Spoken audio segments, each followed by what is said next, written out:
And as we swoop in, it's the spring training game today between the St. Louis Cardinals and the Houston Astros. Fans are here in big numbers today, and welcome to the telecast. Seen today both in St. Louis and Houston, Bill Brown of the Astros, Al Raboski of the Cardinals. And we've been together so many times over the years. This will be fun, Al. It sure will be. I wish we knew a little bit more about the Cardinals, as they have 13 minor leaguers here for this split squad day.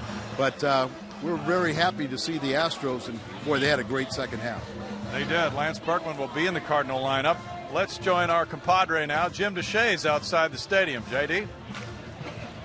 All right, fellas, you guys are going to be grinding away up there in the booth. I'm going to be out here roaming around having a good time. And one of the big features here at Osceola County Stadium, the chicken on the stick, boy, it does not get much better than that. We'll be checking out some of the fare. We'll be roaming around talking with some folks, including Lance Berkman. It looks kind of weird in that Cardinal uniform, but it's going to be fun catching up with Lance. Enjoy the game. We'll throw it back now to the mad Hungarian and the humble American. Thank you, J.D. Al, we get to see Lance Lynn pitching today for the Redbirds. Yeah, a very promising young man that only 23 years of age. He was at Memphis last season. Probably will go back to Memphis, but he'll be an insurance policy. It's Bud Norris for the Astros. Baseball is next. Springtime belongs to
The weather here has been absolutely spectacular all spring. It's the Cardinals and the Astros today at Osceola County Stadium in Kissimmee. A good crowd has assembled, and these two teams come into this game on a split squad day for St. Louis. The other Cardinal club is at home in Jupiter with Kyle Loesch starting against the Florida Marlins. Astros fans will be watching their frontliners for the most part. The Cardinals are stretched thin now because of the split squad, as you mentioned, so many of those in the Cardinal lineup will not be mainstays this year. No, they will not, as 13 minor leaguers have made the trip up here north. But the Cardinals do have a representative group. Lance Lynn, who was 2 years ago was the Cardinals minor league pitcher of the year, will be on the mound. He's a big prospect, and we'll get a glimpse of what it could be like with the life of Albert Pujols if he signs with the Cardinals and the Memphis roster. Okay. Well, that's one of the things we can look at today. Of course, Albert back in Jupiter playing in that Cardinal game against Florida, and Matt Holliday and a lot of the other guys who will be in that starting lineup, the Skip Schumachers of the world. But for baseball fans, oftentimes they'd rather see a game like this. They want to take a look at some of the younger prospects sometimes, Al. Well, it's always fun to see part of the future, and we're going to get a little bit more than I think you and I would like. And as you're celebrating your silver anniversary, 25 years in the booth for Houston. How many for you now? 27. That's great. That's great. Let's take a look at the Cardinals starting lineup. Joe Patini is managing this club as Tony La Russa has stayed back for the home game. It's John Jay, Alan Craig. You see Lance Berkman there, followed by David Freese, Mark Hamilton, Daniel Descalzo, Tyler Green. Tony Cruz, the catcher for Lance Lynn. And it's Bud Norris. He's been quite a Cardinal beater so far this season, or in his career, rather, Al. Made his major league debut against St. Louis, was spectacular. 2 hits allowed, 7 shutout innings. I think it was his 4th start before the Cardinals even scored a run against him. So he has really had the Cardinals' number. I think the Astro fans would like to see him have a little more success against everyone else. Right. Overall last year, Bud was 9-10 with a 4.92 ERA. As a major leaguer, he's 15-13, but those Cardinal games have shown certainly what he can do. And let's take a look at the club on the field with Bud Norris today. For manager Brad Mills, it's Chris Johnson, Clint Barmas, Bill Hall, the new double play combination, both coming in from, in Barmas' case, Colorado, and Hall was a free agent. It was with Boston. Brett Wallace, the former Cardinal first-round draft choice, is the first baseman. And it's Carlos Lee, Jason Bourgeois, and center Jason Michaels in right today with Carlos Corporon, the catcher. Brad Mills, beginning his 2nd year as the Astros skipper, has his club functioning on all cylinders after a 9-2 win yesterday in Jupiter over the Florida Marlins, courtesy of a 5-run 2nd inning. The Astros banged out 15 hits in the win and had a very nice day of it. So they've won 3 in a row. Overall, though, their record is 9-14, while the Cardinals are 11-8. Norris's first pitch, strike 1 call to the leadoff man. And John Jay at .240 this spring has 11 runs batted in to lead the Cardinal club. Jay slices one back out of play, and it snowballs 2 strikes. John had a pretty good impact last year on the Cardinals when he got in there. Al. Really did. He hit 300 for the season. This spring he's made some highlight catches in the outfield. Really considered maybe that 4th, 5th outfielder. This one goes to Brett Wallace's left, and he makes a slick play at first base for the first out of the game. Brett Wallace is really trying to still make this ball club. We all know he can hit. Probably would like to see a little more power out of him, but he's not noted for his glove. He was originally a 3rd baseman. Cardinals felt he couldn't play there, and when you have Albert playing first base, there was room for him to be traded. Already his 4th organization. Yeah, he's been involved in major deals, and now appears to be the opening day first baseman, although we're still just about 2 weeks away from that opener, so that hasn't been officially named yet. But the way he's hit this spring, and with plays like that, it's really helped his cause. Alan Craig takes a look, and Craig looks at strike 1. Craig leads the Cardinals in runs scored with 12, and he has a .341 average with a homer. He's driven in 6. 2 years ago, Alan Craig was the Cardinals minor league player of the year. Came up last season and really struggled hitting off the bench. Have to really see if he can do that, but when he plays every day, he'll respond. 2 balls and a strike. What do you think his role will be this year? Well, he's going to have to learn to hit off the bench because you project it as an outfielder. You know, you've got Lance out in right field, Kobe Rasmus and Holiday. Because of David Freese and the ankle surgeries and the fact that David Freese is going to play 2 out of 3 days, even in the regular season at 3rd base, they really tried to see if Alan Craig could play 3rd base again, and they've already abandoned that. Okay. Smacks one, and that's by the diving Clint Barmas into left field. Solid single for Alan Craig. A little bit stronger, and he worked about 10 times with Mark McGuire in the offseason. From Northern California, go down to work with Mark in Southern California with hitting, and really has improved on the inside pitch. A little bigger and stronger also, and has worked to try and fight that inside pitch off. Now Lance Berkman, who got out early and said hello to all of his former Astros teammates. 229, 1 homer, 3 runs batted in. His 2nd game back in the outfield. He has been DHing with a sore left elbow from all the additional throws required from moving back to the outfield, Al. A little surprising to me that, you know, he developed that sore elbow, and it has restricted him. He can't hit right-handed. And the other day it was odd seeing him bat left-handed against a left-handed starter. But what a welcome addition. He's running extremely well after the surgery. He's a lot lighter. He really is ready for this season. And he's just trying to find that batting eye.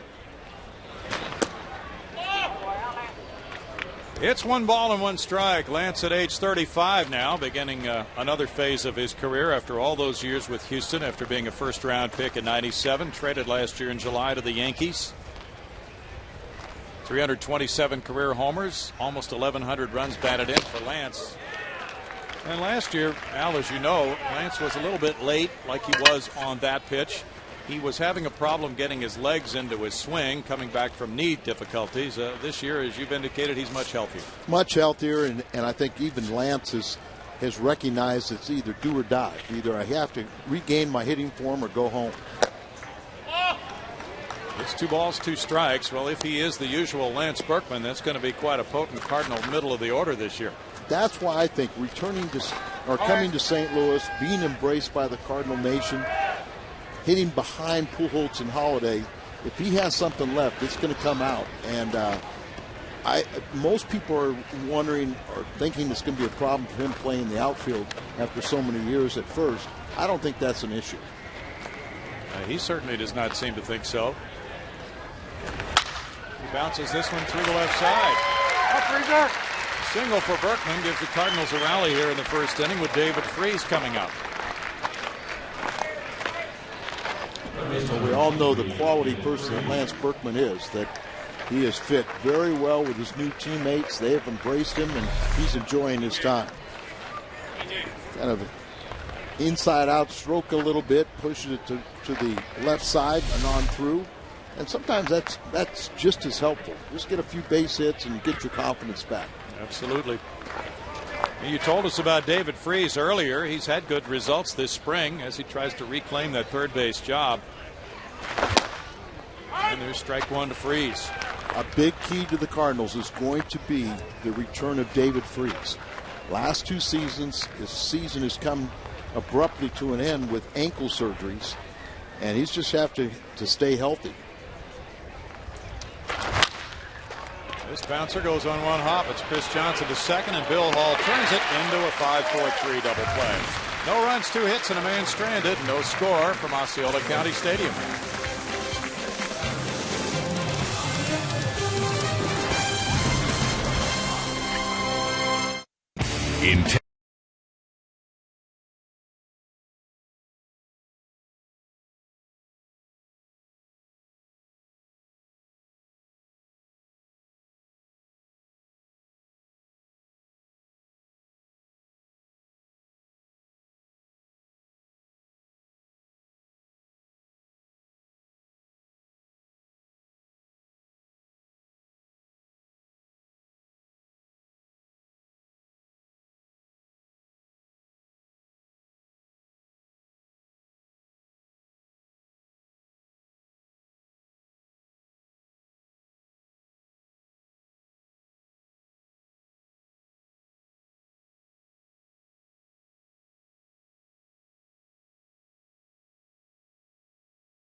St. Louis had a threat going, but then the double play ball ended at the top of the first. Now we check out the Astros starting lineup for Brad Mills today. Jason Bourgeois is the leadoff man. He's in center field, fighting for a spot on the roster, followed by Clint Barmas. Then it's Brett Wallace, Carlos Lee, Bill Hall, Chris Johnson, Jason Michaels, Carlos Corporan, and Bud Norris. Lance Lynn will be on the mound, making his second start of the spring. He's 0-1. That was an earlier start. He lost that ball game. Probably ticketed back to Memphis. 2 years ago was the Cardinals minor league pitcher of the year. Won 13 games last year at Memphis, including 16 strikeouts in 7 innings in a playoff game. Jason Bourgeois, a Houston native whose father John used to work in the ticket office at the Astrodome, takes the first pitch for ball 1. He's had a fine spring, hitting .342 with an RBI. Hit .220 for the Astros last year.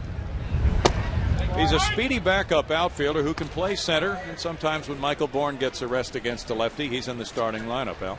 Well, Bill Brown, don't you think that maybe there's a little bit more return to the speed game now? Yeah, absolutely. You've been talking to the likes of Lou Brock and Bob Gibson in your camp, and it kind of makes a lot of baseball fans think back to those days when teams would scratch out a run. And for many of us longtime baseball fans, it's refreshing to get that kind of a trend in the game. It is. Manufacturing runs became a lost art during the home run era.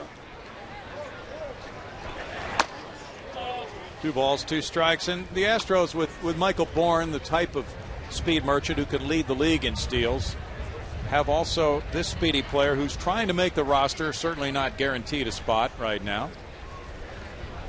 But that would give them another player who could really run, and he's clipped by that pitch. You told us about Lance Lynn from Marion County, Indiana, and Ole Miss, a high pick in the '08 draft. Well, the one thing you'll notice, he isn't a particularly hard thrower, but he has the ability to really pitch. He has that feel. Now, Dave Duncan told me, he said that's a reputation in minor leagues. He really has not seen it, but there is a little oddity. They say that he really does not get going in a game until pitch 50. Down here in spring training, he probably hasn't reached pitch 50 yet. True. Strike one there to Clint Barmas.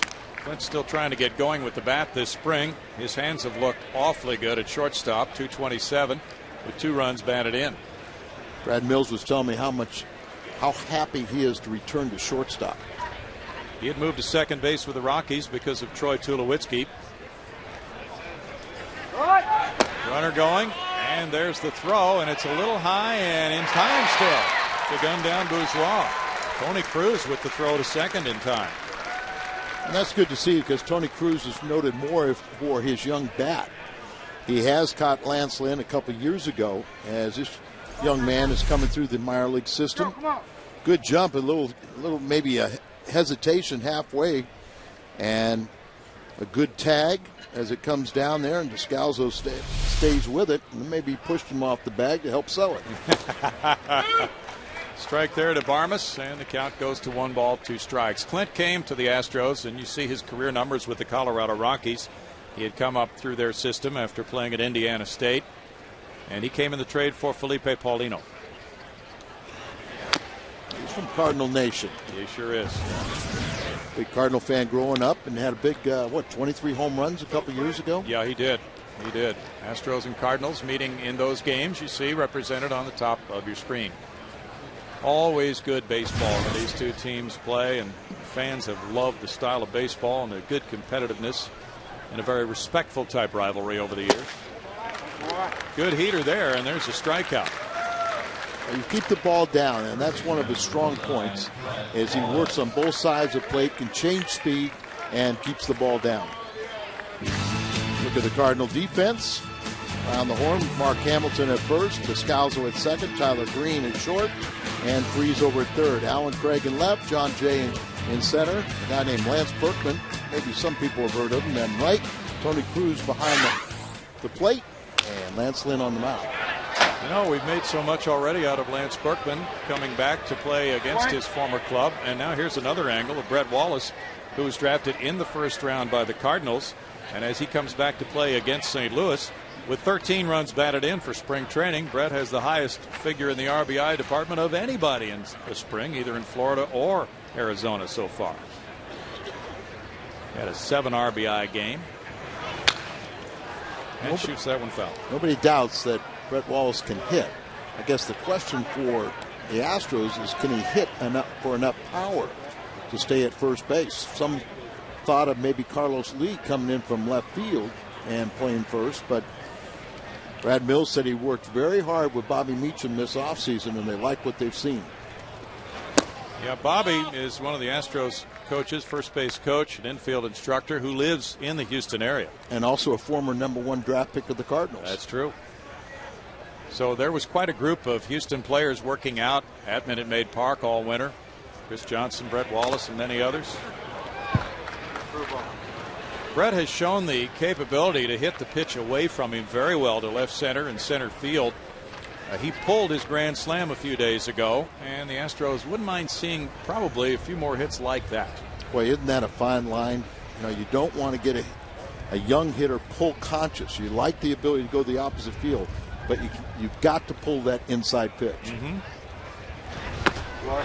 And there is another strikeout, and a very interesting first inning for Lance Lynn, making an impression for the Redbirds. No score after 1.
A little refreshing cool drink here in Central Florida on a warm day, probably in the low 80s. Al, have you seen weather this spectacular in a few years in Florida? I've only been down here for about 10 days, and that is what everyone has raved about. The weather this year has just been spectacular.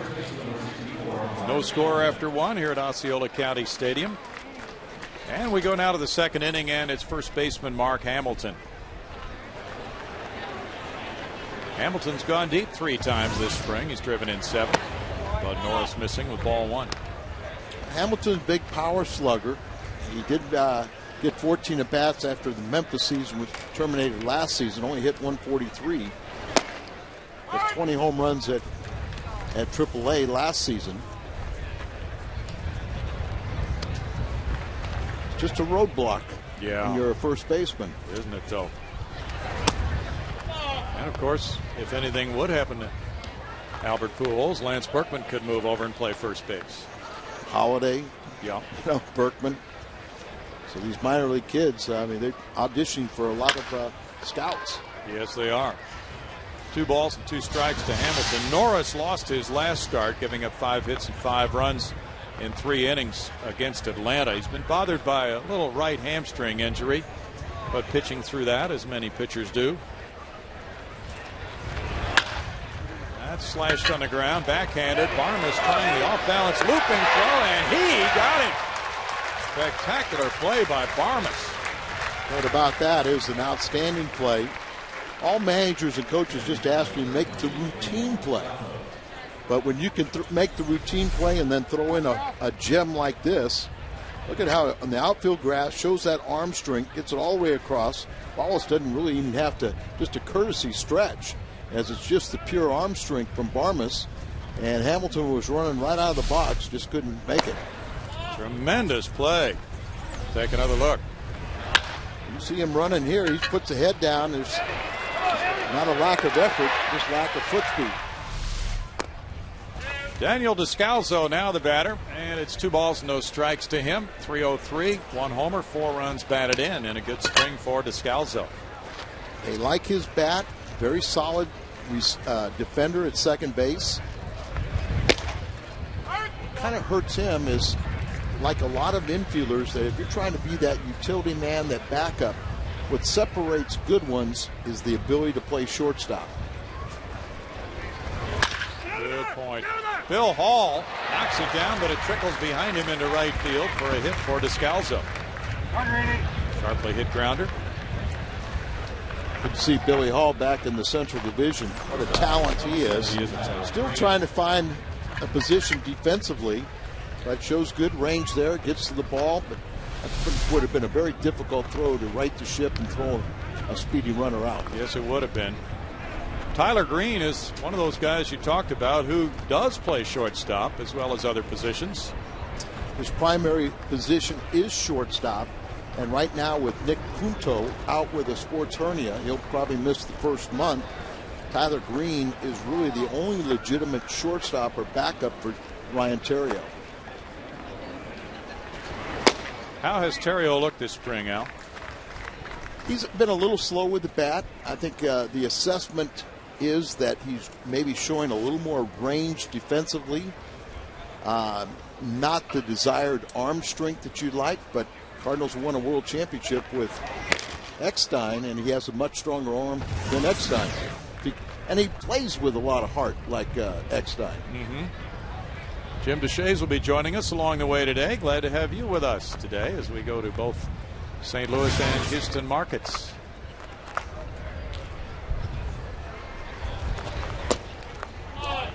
Tyler Green looks at it. He has a .216 average this spring, and the count is 1-1 to Tyler, 27 years old, from Fort Lauderdale, Florida. #1 draft pick out of Georgia Tech, and you know he's very familiar with the ball club, a little more relaxed this spring. And he chops that one foul, 1-2. Carlos Corporan doing the catching today. Caught some yesterday as well. The Astros losing Jason Castro early in spring training to knee surgery, which will keep him out until probably September at least. So that's created a real catching issue as they look at several different options, including Humberto Quintero, of course, and J.R. Tolles.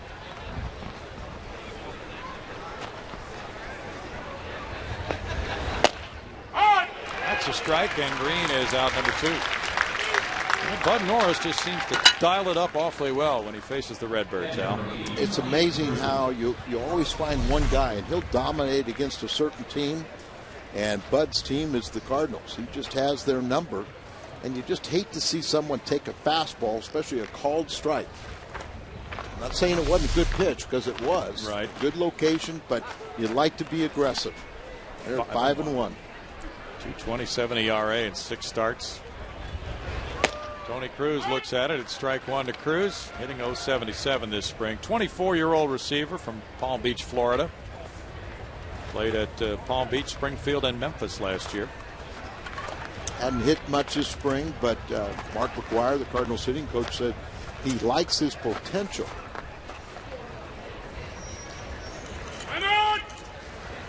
Well, Stephen Hill, who's done some catching and plays other positions as well, is from Houston. He is on the trip today. He may get in there later. Hopefully, your young catcher just told the veteran umpire, Paul Nauert, that's horrible. Yeah. You can't stop a guy right in the middle of his windup. That's how pitchers get hurt. That was late.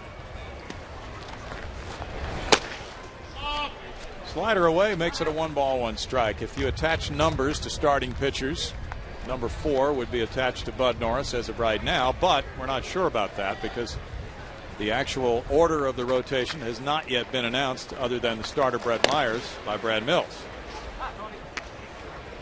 But with the 2 lefties, Wandy Rodriguez and Jay Happ in the Astros rotation, and maybe a third in Ryan Roland Smith, Bud may be in there to split up the lefties. We'll have to wait to see how the rotation goes. Corporan with a throw from his knees, and there's a steal as Descalzo gets into second base.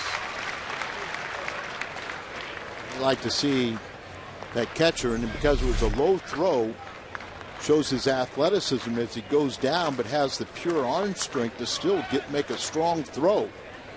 If he keeps that ball down, he has Descalzo out. See, low throw, and it's actually, if you have a strong, accurate arm, you have a much quicker release from your knees. Well, Benito Santiago was something else on that, wasn't he? primarily you've got to catch that ball, not let it get by you, the way he trapped it, and then his momentum kind of going forward. The only way he had the best way to make a strong throw was from the knees, and he had the arm strength to do so. Sure did.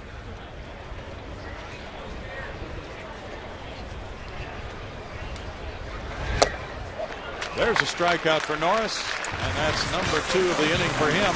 That makes it no runs, a hit, and a man stranded, and no score in Kissimmee.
No score here as the Astros come up.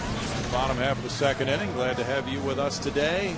And as we get ever closer to opening day, and a lot of cuts still remain for both of these teams, and still a lot of players in the mix, but you probably have a pretty good idea who's going to be there on opening day right now. You know, Tony La Russa likes to set up a lot of competition, yet this season, I mean, this was probably the most set team I've seen in many a year. Even with the absence of Wainwright, you still really could say who the top 5 guys are, and that's McClellan at the 5th spot. Carlos Lee takes a look at it, and it's ball 1 from Lance Lynn. 2 homers and 6 runs batted in for El Caballo with a .273 spring average. He puts that one in the air, and that will drift back and being pursued, but not quite enough room for Cruz to make the catch. 1-1. Lee obviously really important to the Astros offensive plans this year, and it was just a whole team slump the first 2 months of the year that affected the likes of Carlos Lee and Lance Berkman and Hunter Pence. So many struggling hitters at the same time. Very odd to see that. And you really do need that return of his power.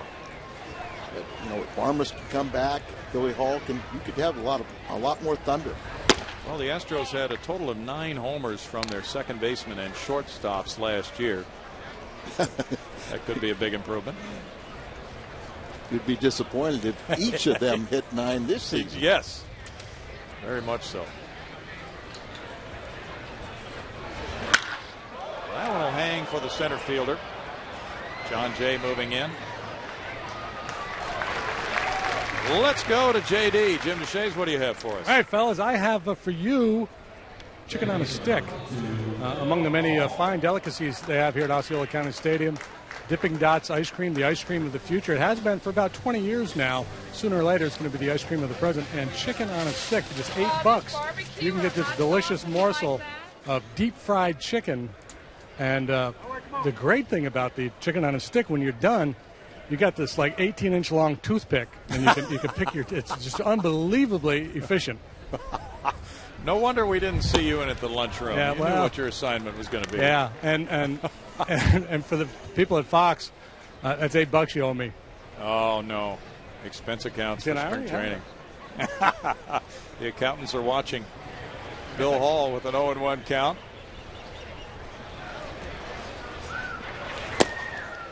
And it's no balls, 2 strikes as Lance Lynn pounds the strike zone.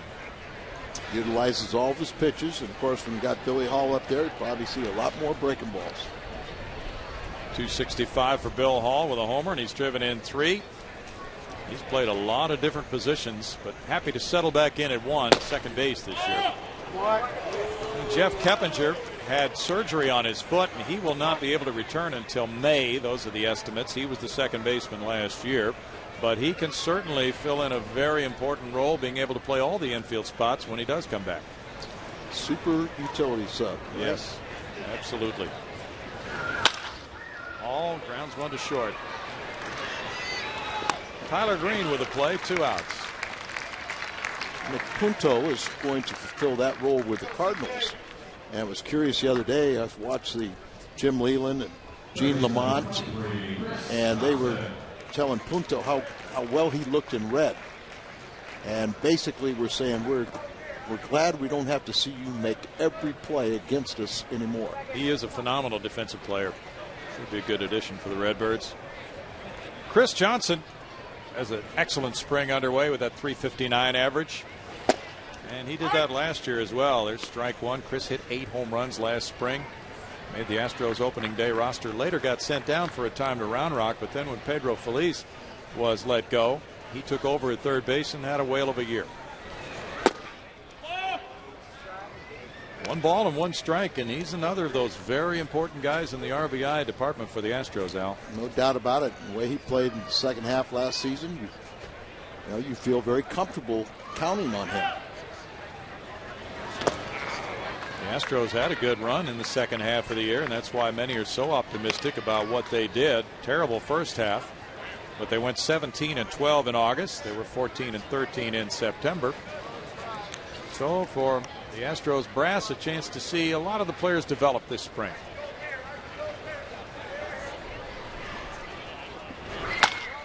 That's rolled to first base. And it's an easy second inning for Lance Lynn, and no score after 2.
Way to lock in the best available seats to the hottest games of the season. You can score a ticket to opening day and games against the Rangers and Red Sox. Plans start at only $21. Operators are standing by. You can call 1-800-ASTROS-2 or visit astros.com. Well, still almost 2 weeks to go in spring training, Al, and a lot of teams are looking at injury problems right now. And in the Cardinal camp, other than Wainwright, how things look. Good? Yeah, we're pretty good other than Wainwright and Punto. No score, top of the 3rd inning. Lance Lynn due to lead it off for the Redbirds here, and one of 2 games they are playing on this spring training day, with the youngsters seeking a little refreshment and finding plenty. Joe Patini, who serves Tony La Russa well as the bench coach, is the skipper today for this game. Had a chance to chat with Joe beforehand, and he's been pretty well pleased. Of course, you already detailed the Wainwright injury, and the Astros dealing with the Castro injury, so both of those clubs have been hit pretty hard in the early going, but then we look around and see all the stories about the other clubs too, and the Milwaukees of the world. They've got some people banged up, so it's kind of running rampant throughout the division now. Well, at this time of year, you start seeing players being released, others having split contracts, or where they can decide whether they want to go down, don't make that club. So there'll be a lot of interesting players out there. Some teams will be looking to shore up a weak area by picking up somebody who's been set adrift by another club in the final days of spring training. A pretty good pitch there for Bud Norris. And he gets it by Lance Lynn for a 1-2 count. How did you approach? Well, you didn't face the opposing pitcher, did you, when you were in the game? But if you had been a starting pitcher, Al, facing the opposing pitcher, do you want to just bury him when you faced him to make him know what he was up against? It wasn't that difficult for me. I couldn't get too confused with just one pitch. And Bud Norris gets a strikeout. It's a good way to start an inning, even if it is the opposing pitcher. 3 strikeouts in a row for Bud. You know, this is really getting to begin the toughest week of spring training. You know, you're so bored. You've been down here so long. You really have to push yourself. The final week is a little easier because you can see light at the end of the tunnel. You know, yes. there's just a couple more days, and then we're heading north and get the season started. Now, the Cardinals in the past have had stops in places like Memphis on their way back to St. Louis. Is that the case this year as well? They're going to make a stop in Springfield, Missouri, okay, home of their AA franchise, and we'll play one game there. That's a nice ballpark. Very nice. Cardinals are very fortunate. AAA is in Memphis, big league city, and that AA park is just a miniature major league park. Yes, it is. No balls and 2 strikes. In fact, my neighbor Stephen Hill was there last year, and he got called up to the big leagues because the AAA club was in Reno, and Stephen could get to St. Louis faster than anybody at AAA could have gotten there. I think you had a day game and you needed somebody that day. It may have been, and watch this. Well, I'm not sure we'll say he's a Cardinal fan. He's wearing red shirt, but that was not a future draft choice. No. Not exactly a Lou Brock play out there, but the effort was good. He might have been good enough to play for the Cubs. Maybe. We can rip all the other teams in the NL Central today. 1-2 the count. Which, by the way, I think the Central Division is going to be a tougher division this year. A lot of good pitching came in the offseason. That's right. Zach Greinke and Sean Markham coming to Milwaukee, and Cubs got Matt Garza.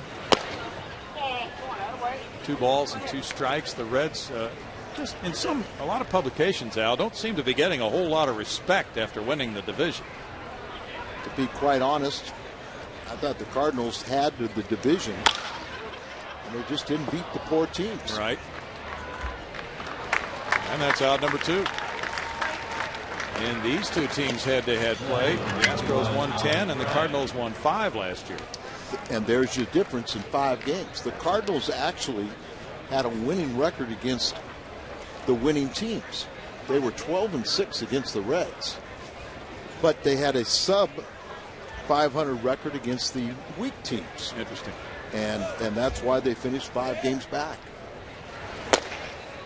Strike to Alan Craig. Chris Carpenter, have you seen him pitch this spring? I saw him make his last start. That was on Wednesday, and that was the first one since tweaking a hamstring. It wasn't in great command, but he walked out of there with feeling good about himself, just trying to catch up, and he will be the Cardinals' first game starter, opening day starter. Garcia had a very nice year for them last year. Westbrook enters the mix. Over Norris, he had no play on it, started to jump, and that's going to be an infield hit for Alan Craig. Bill Hall unsuccessful in his attempt to barehand it. There's no way to really replace Adam Wainwright, who had the Tommy John surgery. As you see, the second hit for Alan Craig. Do or die play for Billy Hall. Can't make the barehand exchange. But with 2 outs, now you just work on Lance Berkman. Now Lance was in good form today. cracking jokes. That's been something everybody's enjoyed around Houston from Lance. His good spirit for the game, the everyday approach. Bouncing this one to Wallace, and that takes it to out number 3. No runs, a hit, and a man left, and still no score with the Cardinals and Astros.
Four hits in the game. They are all singles by the Cardinals. They got 2 of those in the first inning. The Astros got a double play ball then from David Freese. Now it's the Houston third. And Jason Michaels has, in recent days, just become a father again. He and his wife Pamela welcomed their second child on Thursday. J. Mike with a drive to left field. And just at the edge of the warning track, that turns into out number 1. He's had a solid spring with a .400 average, a couple of long balls. Well, hanging slider right there, but got underneath a little bit, and the park contains it. Jason Michaels really has had some big hits against the Cardinals as a pinch hitter of last few years. He just had a little loop right there, kept his hands back, and some days that park holds it. Yes, it does. Carlos Corporan has showed well, too, in his at-bats this spring. The batting average above .400, .438 for Carlos with 3 runs batted in. He's 27 years old, from Puerto Rico. Last year he played in the minor leagues at Reno. Takes a look at ball 1. He had 1 at bat with Milwaukee in '09. That's the extent of his major league playing time. 15 days of service time. A switch hitter. Well, there's an old baseball adage, don't be tricked by what you see in September or spring training. Well, you would think any Astros catcher that could show some kind of offensive pop would have a great chance to make this ball club and start. Yes, very good point. He lines this one, and a well-hit ball turns into out number 2.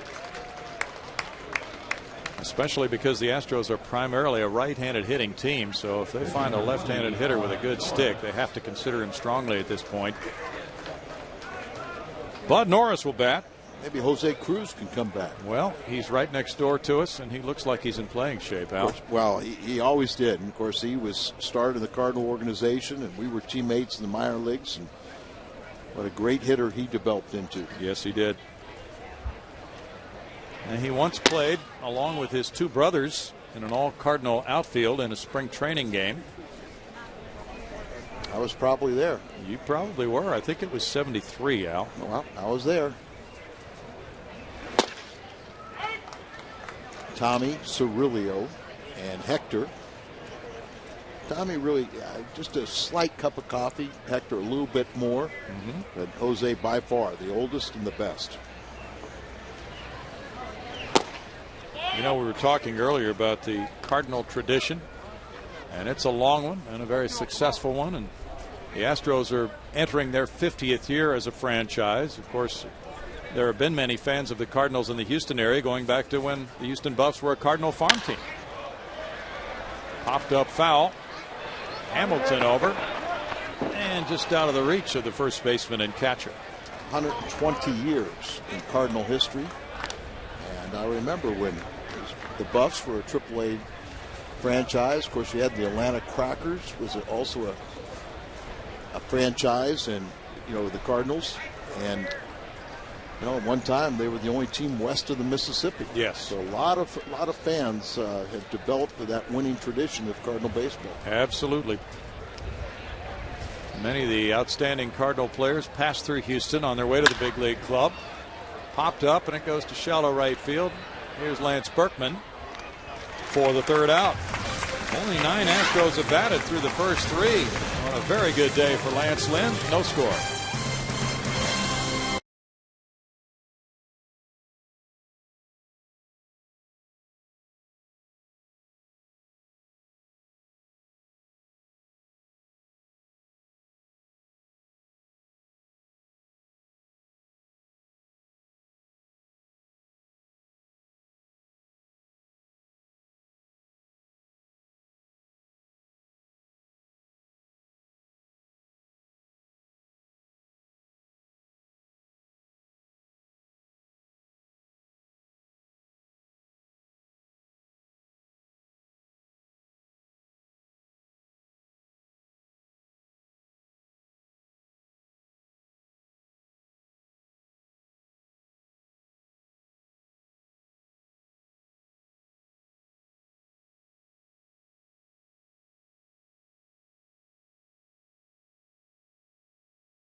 Welcome back. No score. Astros Cardinals from Osceola County Stadium. Astros looking for their first hit. We move to the top half of the 4th. Carl Crawford, he's really good, and he's now a Boston Red Sox, and they're coming to the Astros to Minute Maid Park, rather, to face the Astros on March 30th. 7:05 game. So your last chance to take a look at the Astros before they head up to Philadelphia for opening day. Tickets can be yours at Astros.com or by calling 1-877-9-ASTROS. Getting excited for that one, JD?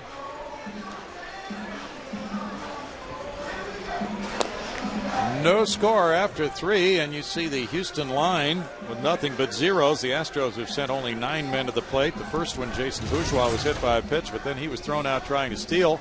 Reminds us of Jim Deshaies striking out the first 8 Dodgers in a game. JD, you feel like you want to go back out there? Yeah, that's exactly what, after pounding down that chicken on a stick, I think that'd be a good idea. Go out there and, hey, I went for a walk/run with my wife a couple of weeks ago and couldn't get out of bed for 3 days. So there are no delusions of grandeur here. Hey, JD, how about Lance Lynn? You hit the first man, and then your catcher helps you out by throwing him out and shut everybody down. But set a little message that, hey, I'm coming out there, coming right after you. Well, and hitters will tell you that, especially the guy they don't know well.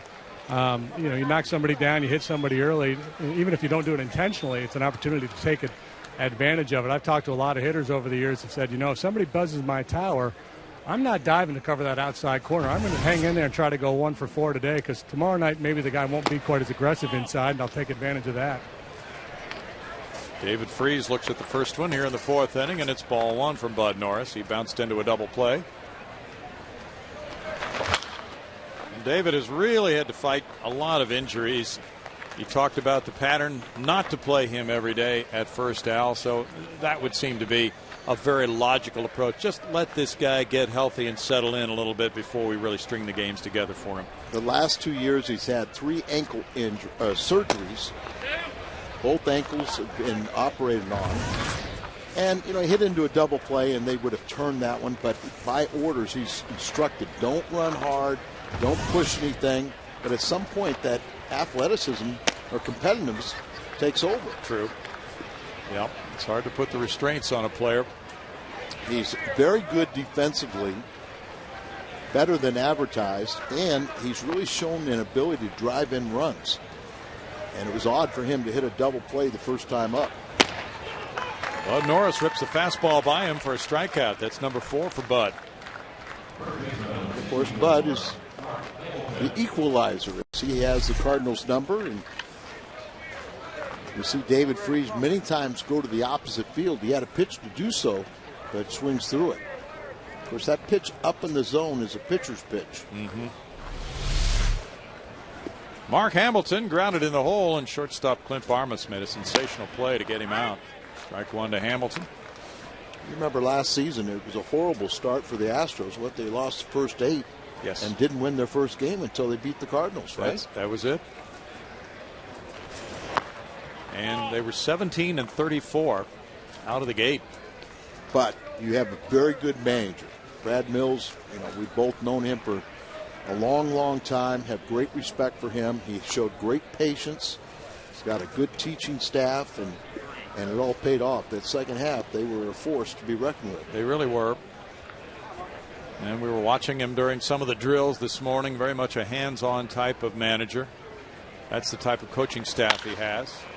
This fly ball heads for right center. Jason Michaels over. 2 outs. Test your patience, though. When you think you have the ability to be a big league manager, your team doesn't really respond. It takes a lot to intestinal fortitude to still believe in yourself, and he did so. And today, talking with Brad, he gave an awful lot of credit to the players, and that's also a good sign. It is a good sign. Daniel Descalzo reached on an infield hit first time up. Well, a ball that was off the glove of Bill Hall. It trickled into right field. This one fouled away. Strike 1. Kind of an intriguing guy. It looks like a Skip Schumacher type guy, Al. It's a good comparison. And probably will be the second baseman of the future. Skip is someone that Tony La Russa really loves. Probably it's kind of a good and bad scenario, but Skip Schumacher, the worst thing you could say about him is he's too hard on himself. And Descalzo we saw him last year at the big league level, and you tell he's got some talent, and he's got a good bat. Got more speed than Skip.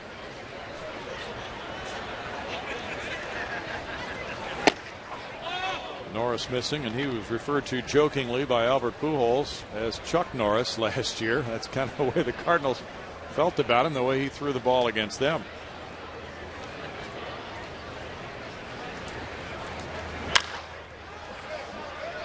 Some of the names I heard we couldn't use. They were extremely complimentary and colorful, but we couldn't use them on the telecast. No. Still a ball and 2 strikes with Tyler Green on deck in this scoreless game. Wind blowing in a little bit from right field. And that bouncer takes Brett Wallace over into foul ground. Brett's getting some good testing type plays there at first base today.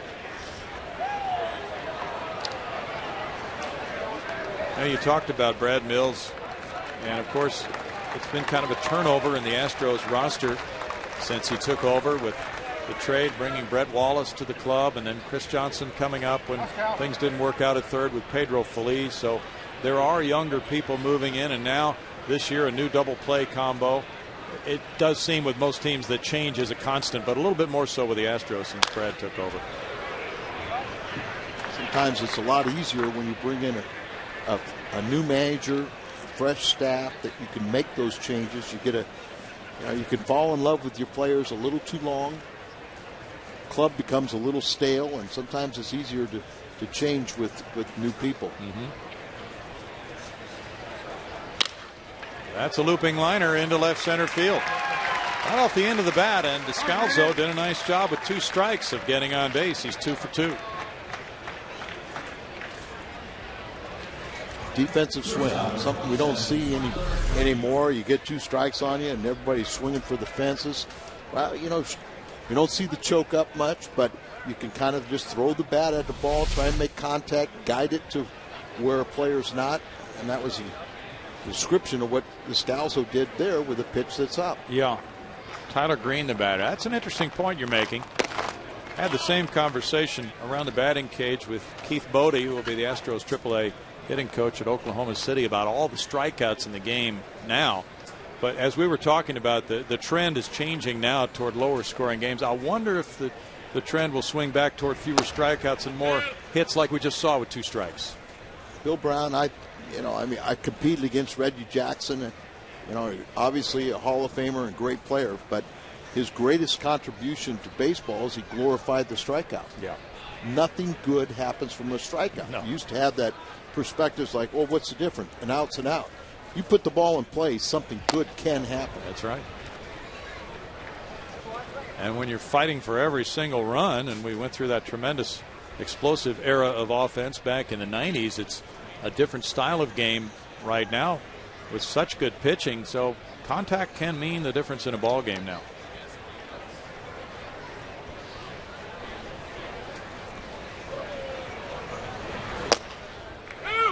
You have actually smaller players seem to be playing the game now, right? You don't have the big hulking guys that you had. I don't know how that happened, but it's true. It's true.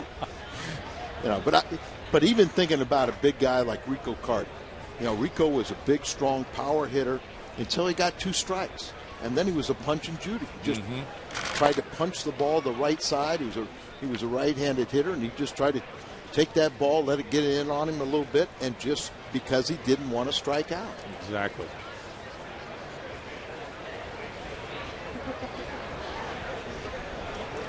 Runner is moving. There's a swing and a miss and a strikeout. Ends the top of the 4th. 5 strikeouts for Bud Norris and a good pitching duel here at Osceola County Stadium. There's no score.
Five hits in this game. They've all been singles, and we go to the bottom of the 4th inning now with the Astros looking for only their second base runner. Jason Bourgeois led off the home first. He was hit by a pitch, but then he was snuffed out trying to steal second.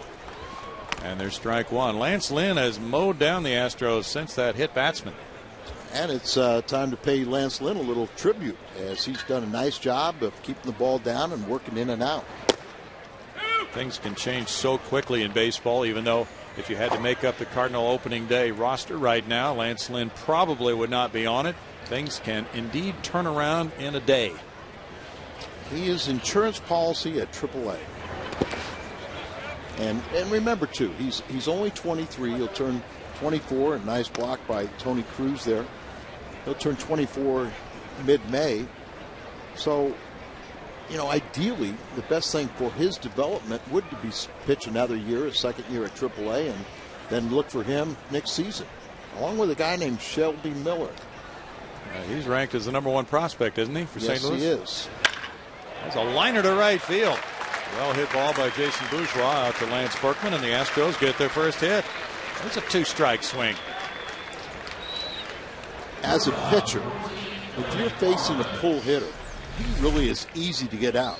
But if a guy's willing to go to the opposite field, spray the ball around, you can't stay in one location. Ball was elevated. Saw him, you see it. It's up close to your eyes. You see it a lot better.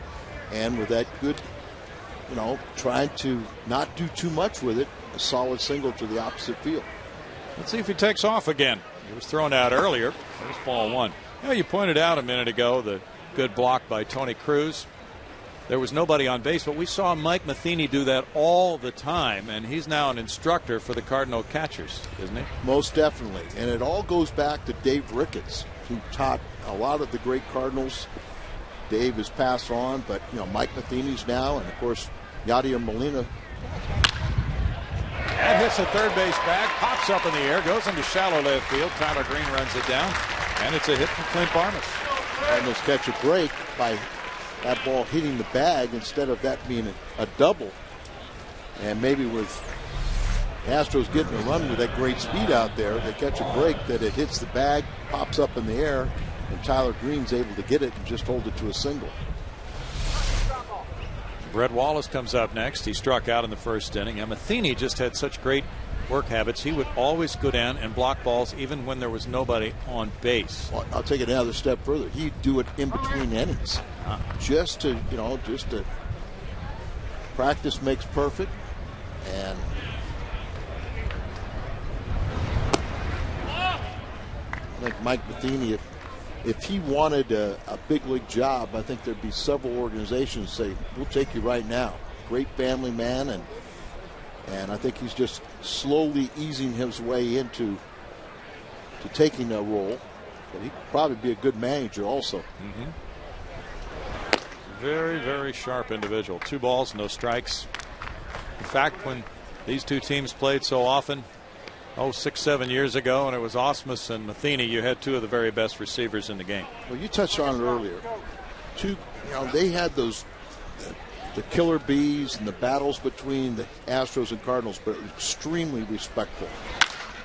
Liner over third base, fair ball into the left field corner. Bourgeois around to score to make it 1-0. Barmas being sent and held at third. Now Dave Clark will put up a stop sign, and he gets back diving into third. Barmas took the big turn, but Clark had both hands up, and it's 1-0 Houston on the double by Wallace. We talked about Brett Wallace and his ability to go to the opposite field, almost to the point where you'd like to get him to pull a little bit. But that was a pitch that was away, and while these pitchers getting a little bit high, shoots down into the left field corner. It'll go for extra bases. Cardinals play it well. They only get 1 run out of it. Kind of a Alan Craig really didn't have that strong throw, so you saw how far Tyler Green went out there to get that ball. Short hop the cutoff man. Good play by Tyler Green. Carlos Lee, the batter now. He backs away from that slider for strike 1. Carlos hit a fly ball to center in the second inning. Brad Mills paid a visit to Carlos's Panama ranch over the winter. Spent a couple of days with him. Talked some baseball. It's quite the ranch, isn't it? It is quite the ranch, and he has another one outside Houston, about an hour. Quite the breeding program. Yes. 1 ball and 1 strike, and the fact that Brad would pay a visit is interesting in itself. That's pretty rare today, and it speaks to the importance of Carlos to this ball club, that the manager would go, and a couple of reasons probably: to get to know him a little bit better and to communicate with him exactly what is expected of him this year, perhaps. 1 ball, 2 strikes. Communication is so important. Whether it's world events, whatever it is, if you're talking, you've got a chance to get your point across, or vice versa. And I commend Brad for doing that, and I'm sure Carlos Lee came into the spring training a lot more at ease this year. Absolutely. Yeah, they have a good relationship. 2 balls, 2 strikes. You talked about it earlier. I don't know of anybody who has a bad relationship with Brad Mills. We go back to his playing days, and then many times with a guy named Terry Francona on his staff, and things have worked out very well for him. I'm anxious to see Ron Renicky, the new manager for Milwaukee, known him for Dodger organization and then all the years with Mike Scioscia of the Angels. Absolutely. And that's what we do miss about spring training, that we don't see those clubs in Florida. Rolled out to second base. And here comes Barma stepping on the plate to make it 2-0. Carlos Lee is very good at doing that, hitting the ball up the middle in an RBI situation. He picks up his 7th run batted in. Bill, obviously he's a great RBI man, but a lot of hitters forget there's a lot of easy RBIs, and you don't always have to drive them in with a base hit. Situation hitting, hit to the right side, just put the ball in play, and you can pick up a bunch of RBIs. And he did it well. He had a 2-2 count, so he had opportunities to let the bat go earlier in the at-bat. He got down to 2 strikes, and he made that contact we talked about. Yeah, obviously a big power hitter, you want him to do his thing, and you want him to drive the ball. But when you get 2 strikes, take advantage of the opportunity that is there for you. Strike 1 to Bill Hall. And that's where you go back, to what I was saying about a Reggie Jackson and that philosophy. Well, strikeout's a strikeout. It's an out. It's an out. No, it's not, because this one produced a run. Yes, it did. Moved another runner over. Now the Cardinals' right side of the infield comes in tight. 1-1. The Marlins did this yesterday against the Astros. The Astros had a pretty big lead, but runner on third, 1 out. Marlins skipper Edwin Rodriguez brought his infielders in. You work on different things in a spring training game that you wouldn't do during a regular season game.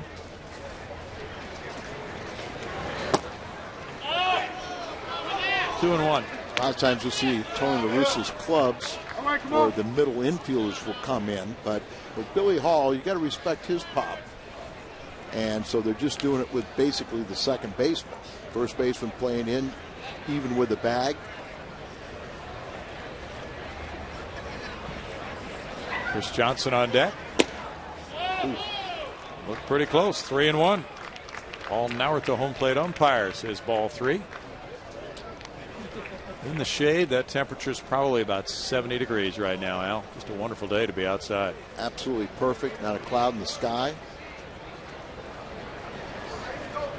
You get to check out our super moon tonight. Oh.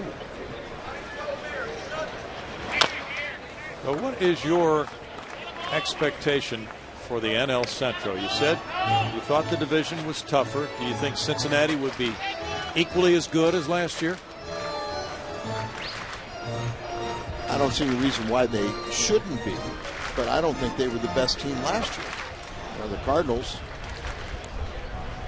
as I said, they got into early September. They swept Cincinnati in Cincinnati. They came home, and they had a 1-game lead. That's normally when Tony La Russa's teams just make that mad charge to the finish line, and they had trouble playing at home, which is something very uncharacteristic.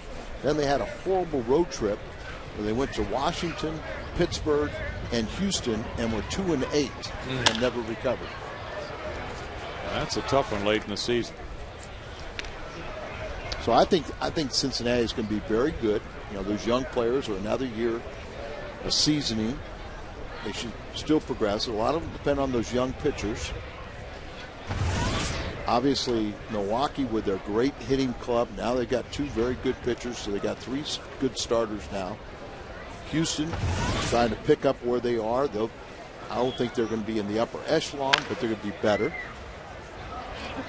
Cubs have to improve with Garza and hopefully Zambrano. And Zambrano started that skid against the Cardinals after he was banished to the bullpen and returned to the rotation and pitched brilliantly. But that's the way it should be. Every team should have a legitimate shot, and then just find out if you're good enough over the course of 162 games. You saw the pitch count still very low for Lance Lynn, but Norris has thrown 69 pitches through 4.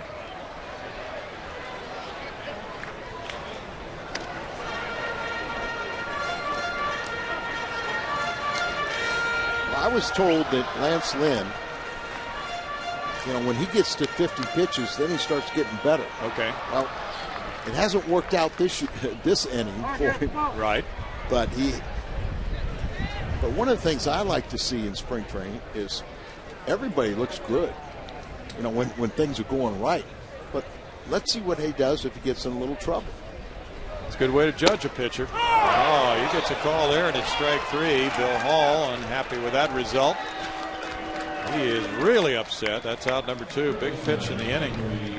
And that's what I'm talking about. Okay, you stopped the bleeding. You've given up these hits. Now can you go out there and pitch? And Billy not happy with it, and maybe you might have thought maybe one of those breaking balls early in the count was better than that fastball threading the needle on the inside part of the plate. Mm-hmm. But take advantage of the opportunity. Show somebody you can pitch out of a jam. A little bit up for ball 1 to Chris Johnson, who grounded out to first earlier. That pitch there when Jim DeShays and I pitched would be hammered.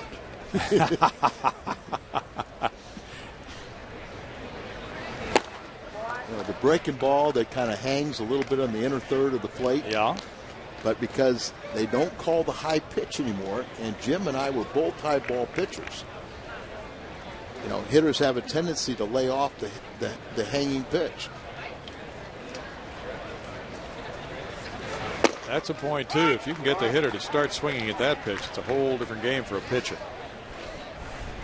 A high strike, a pitch that's in the strike zone, that's a hitter's pitch.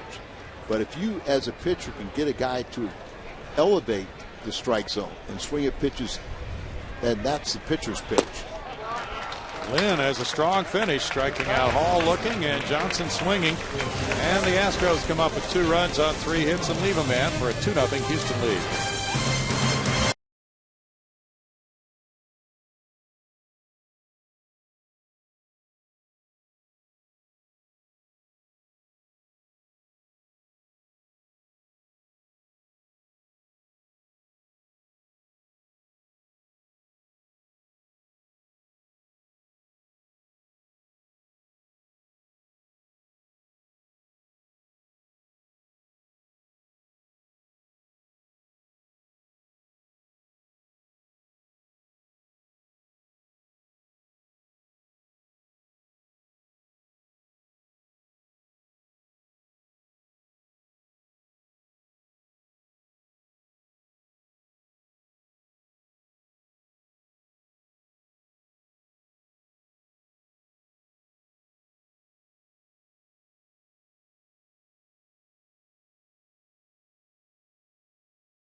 Game Hot Pack is the easiest way to lock in the best available seats to the hottest games of the season. Score a ticket to opening day and games against the Rangers and Red Sox. Plans start at only $21. Representatives are standing by now, and you can call 1-800-ASTROS-2 to find out more or visit Astros.com. Rangers, Red Sox, Tampa Bay, Toronto, tough interleague schedule coming up in 2011 for the Astros.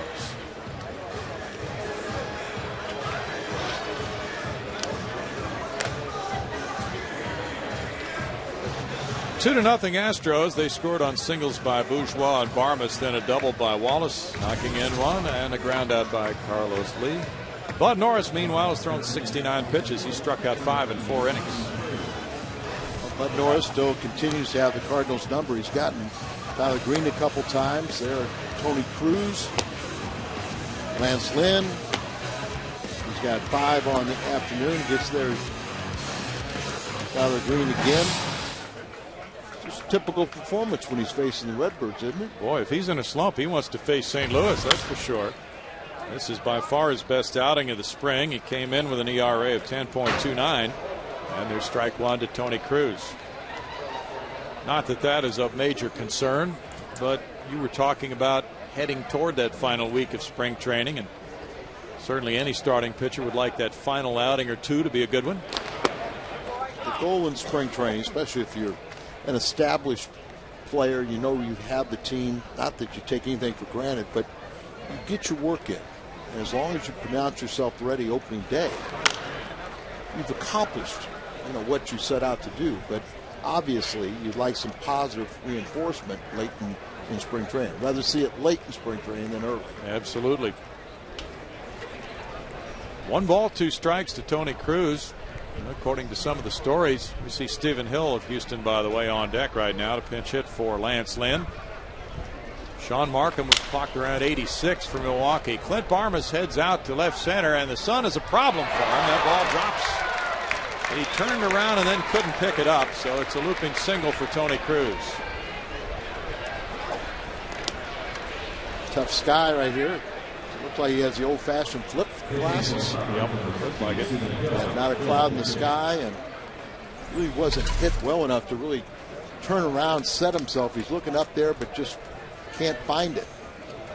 I wonder how many guys really know how to put down those flip glasses. Yeah. And we talked about Stephen Hill, who's my neighbor in Copperfield, and he went to Langham Creek, and then Stephen F. Austin. Got a chance to come up and hit his first major league home run in St. Louis last year. A very thrilling time for his parents, Al. I remember that. It's the home run, and kind of kidded him. Yeah, home run Hill. Home run Hill. I said, I got lucky. I said, no, he didn't. Takes skill to do that, young man. Stevens already been sent to minor league camp by the Redbirds. He grounds this one in the hole. Barmas backhanding, throwing to second to Bill Hall for the force play on Tony Cruz. On the slowly hit grounder, Stephen Hill on at first, 1 out. Know who's running. Catcher running at first base. To get the only play Barmas really had, or the easiest play, was the force out at second, and they get him. John Jay, in addition to performing well offensively, made a couple of very fine catches for the Redbirds in yesterday's game. He stole a home run with one of those catches. He's done that twice this spring, and he hit 300 last year in St. Louis. Very, very likable guy, but we hope Berkman wins that right field spot. It would be a platoon between John Jay and Alan Craig on deck.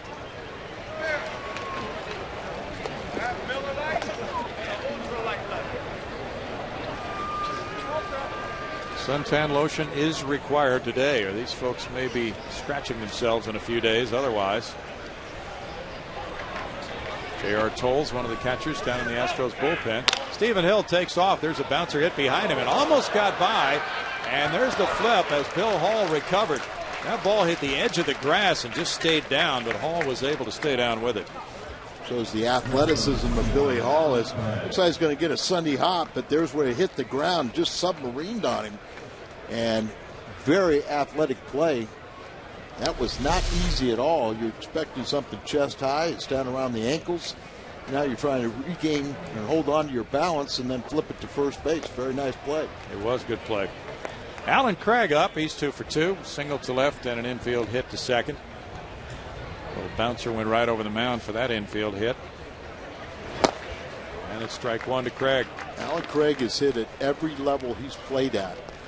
From here you might see a very good look. Watch his bat as he will kind of cock it towards the pitcher, making it not a lengthening his swing, and they really worked on trying to combat that inside pitch. He rolls this one to third. Chris Johnson with the throw. No runs a hit and a man stranded after 4.5. It's 2-0 Houston.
I vow to be the best Sierra ever. And now during GMC Truck Month, you can get 0% financing for 72 months on the best Sierra ever. GMC Truck Month, now at your GMC dealer.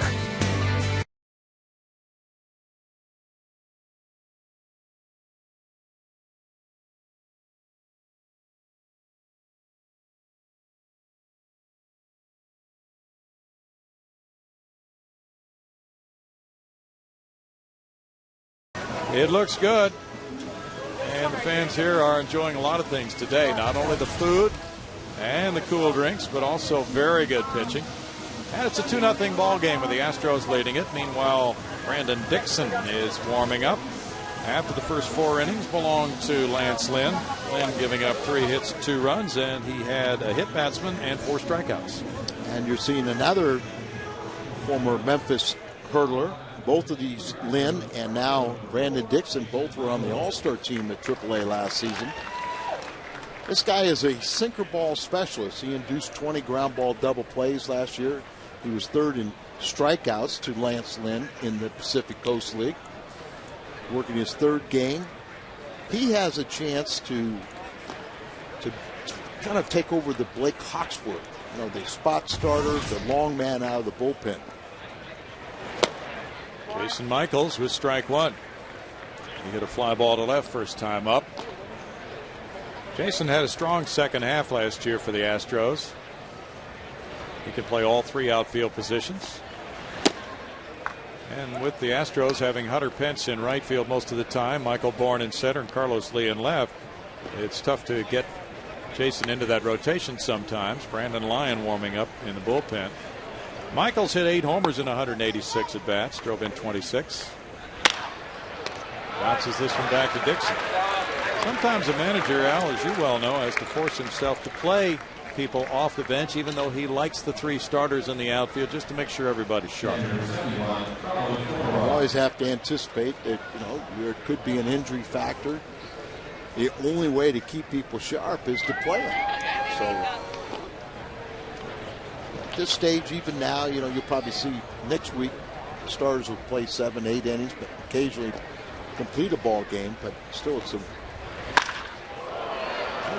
laced to right field and over Lance Berkman. He tried to barehand it off the wall. It won't make a difference in the double by Corporan. Well hit ball by the catcher. Catcher Corporan trying to impress, and he has. Tells you something right now. He played yesterday, as you said. He's hitting over 400. He adds to that with his belt over the head. You mentioned a lot of people were wondering how he's going to play out there in right field. I don't think that's going to be an issue. He's too good of an athlete. He's been around too long. He knows how to track a fly ball. If you talk to Lance, he's not concerned about that at all. Lance looks good this spring.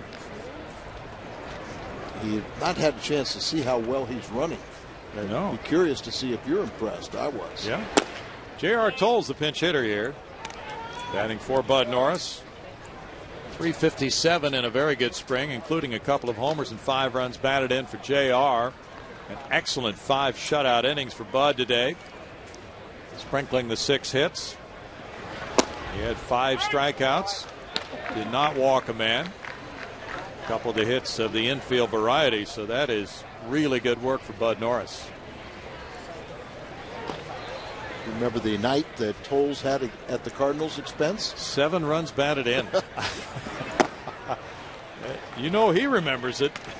Well, the Cardinals remember it also, but we can't figure out why he's struggled hitting ever since that night. That's true. That's true. Well, he gets another opportunity this year after being the opening day catcher a year ago and then sent to the minor leagues, injured his thumb, missed most of the season. And smacks one into center field. Corporan being sent home. Here's John Jay with the throw to the plate, and it's cut off. 3-0 Houston. RBI single for the pinch hitter Tolles. One catcher drives in another. And they're in competition against each other, and that's how you respond. Yeah. Competition should bring out the best in individuals. So JR trying to say, hey, I can compete with you. Well, JR said he's really simplified things, not trying to get too far ahead of himself this spring.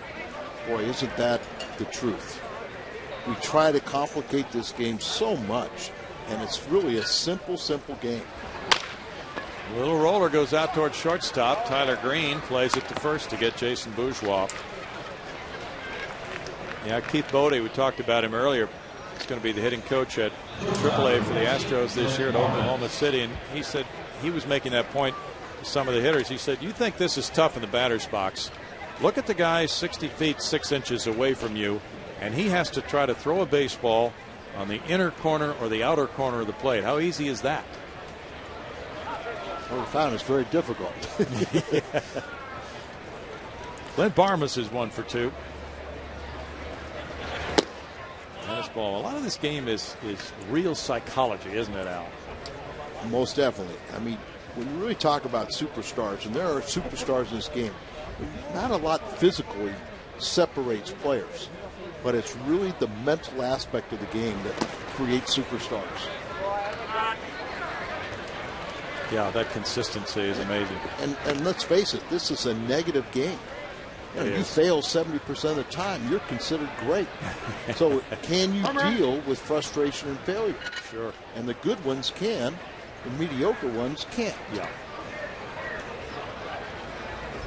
Yeah, slumps are hard to avoid for anybody in this game at this level. And we talk about go back to basics. Rod Carew, 7-time batting champion, Hall of Famer with Minnesota in the American League. He never would go into a prolonged hitting slump because he was such an excellent bunter. He was. The simplest thing, basics of hitting. Mm-hmm. We were talking about that yesterday regarding Michael Bourne. I was doing the game the other day, and Detroit has a phenomenal young talent. Jackson, their center fielder. First thing I saw in the media guy said he hit .399 when he put the ball in play. Well, that tells you he struck out a lot. He struck out 170 times. Ouch. Leadoff hitter to lead the American League, but great talent. Then Barmas takes the walk.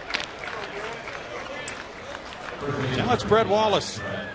His RBI double in the 4th inning gave him his 14th run batted in. That leads all players in spring training.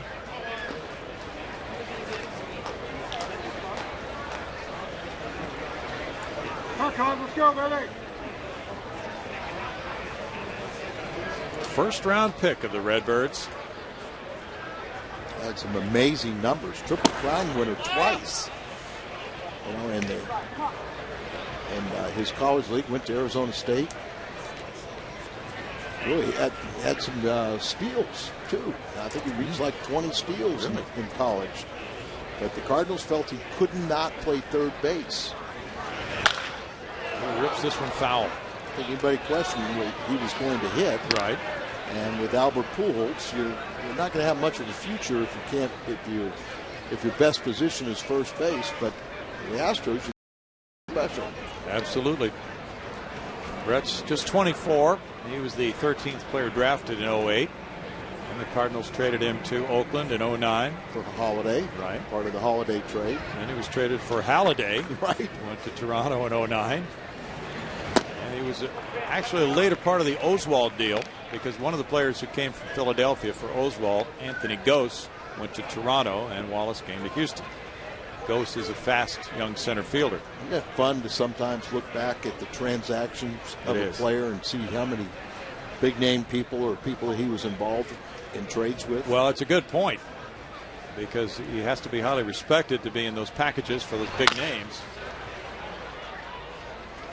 When you throw around names like Holiday and Halliday, two of the best in the game, and then Oswald, we're talking about kind of a rare player here in Brett Wallace. He's 24 and he's been traded 3 times, all for some of the superstars of the game. And I mean, the Cardinals' feeling where they were not disappointed in him. It was legitimate first draft, and they used him wisely to get a superstar talent in Holiday, and same thing with the other organizations. The Cardinals and the Astros went through this for years, are in that situation of contending almost every year. And they have a tendency to want to pick up that big veteran who can make a difference, and sometimes that means parting with some of the top guys in the farm system. People don't understand when you're trying to win every year, many times you just don't have the opportunity to develop a young talent. You know, there are going to be some like a Kobe Rasmus that'll come in, or Jaime Garcia last year, but other guys probably have to go to other rebuilding teams. Very good point. Two Hopper out to second. Descalzo gets it over to first. In the fifth inning, the Astros put up another run on 2 hits. They strand 2 and stretch their lead to 3-0 over the Redbirds through 5.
Welcome back. Astros lead the Cardinals by a score of 3-0 as we head to the 6th inning. Opening day just around the corner. The Astros open in Philadelphia, and then they return home for their home opener on Friday, April 8th against the Florida Marlins.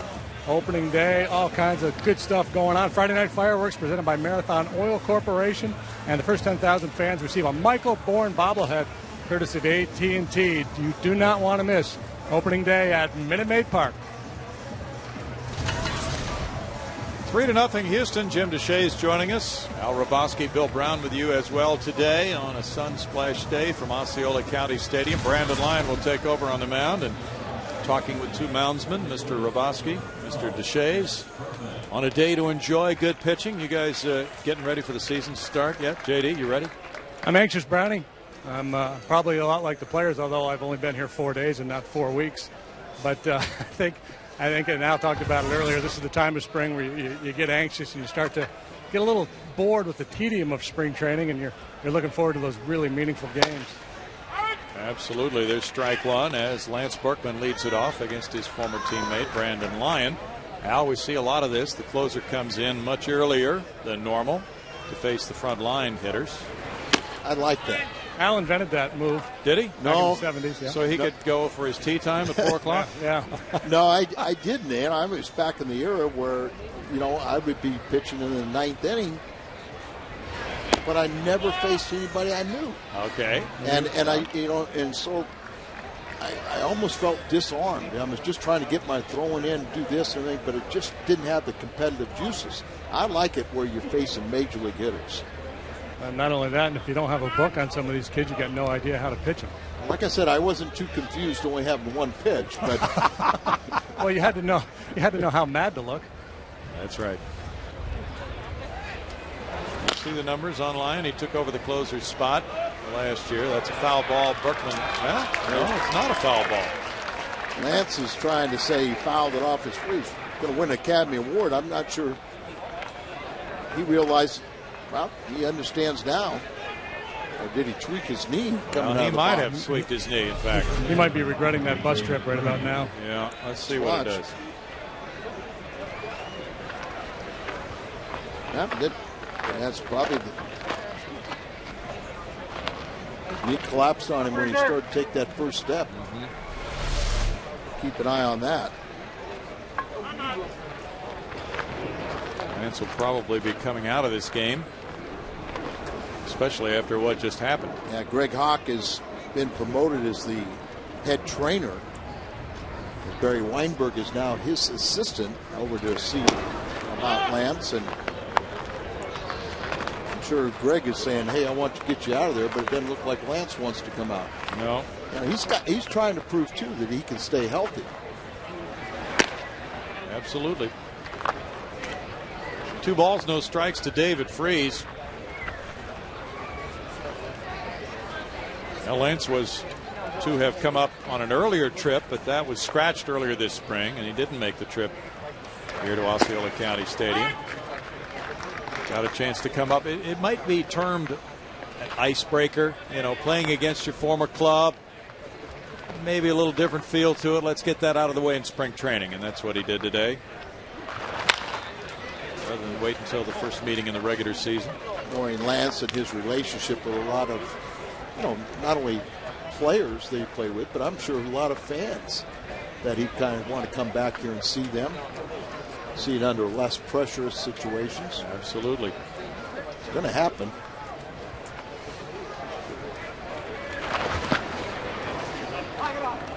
It's 3 balls, 2 strikes. We've talked about Lance playing the outfield. The Cardinals have a pretty aggressive workout and throwing program for their outfielders getting ready for games, don't they, Al? So a lot of throwing is required there. And that is one of my pet peeves. I don't think enough throwing takes place at baseball today. That heads for center field. Jason Bourgeois unable to flag it down. It gets by him and off the wall, and David Freese has a well-hit double.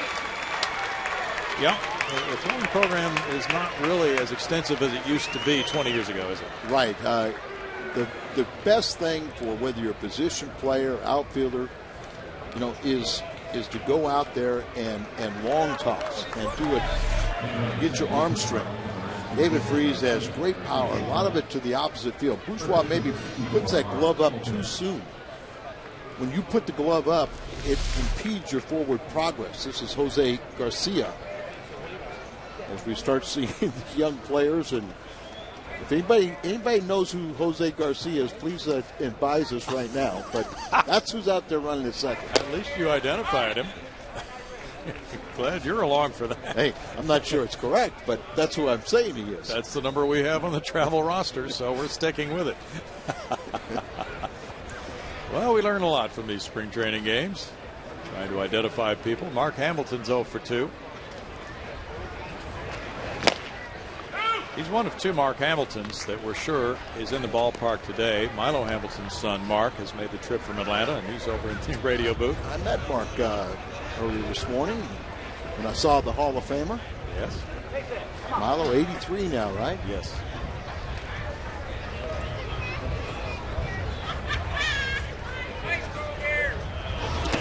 That's in the dirt. Good stop there by Corporan, and he's had a nice long look today with 2 good at-bats and some good catching.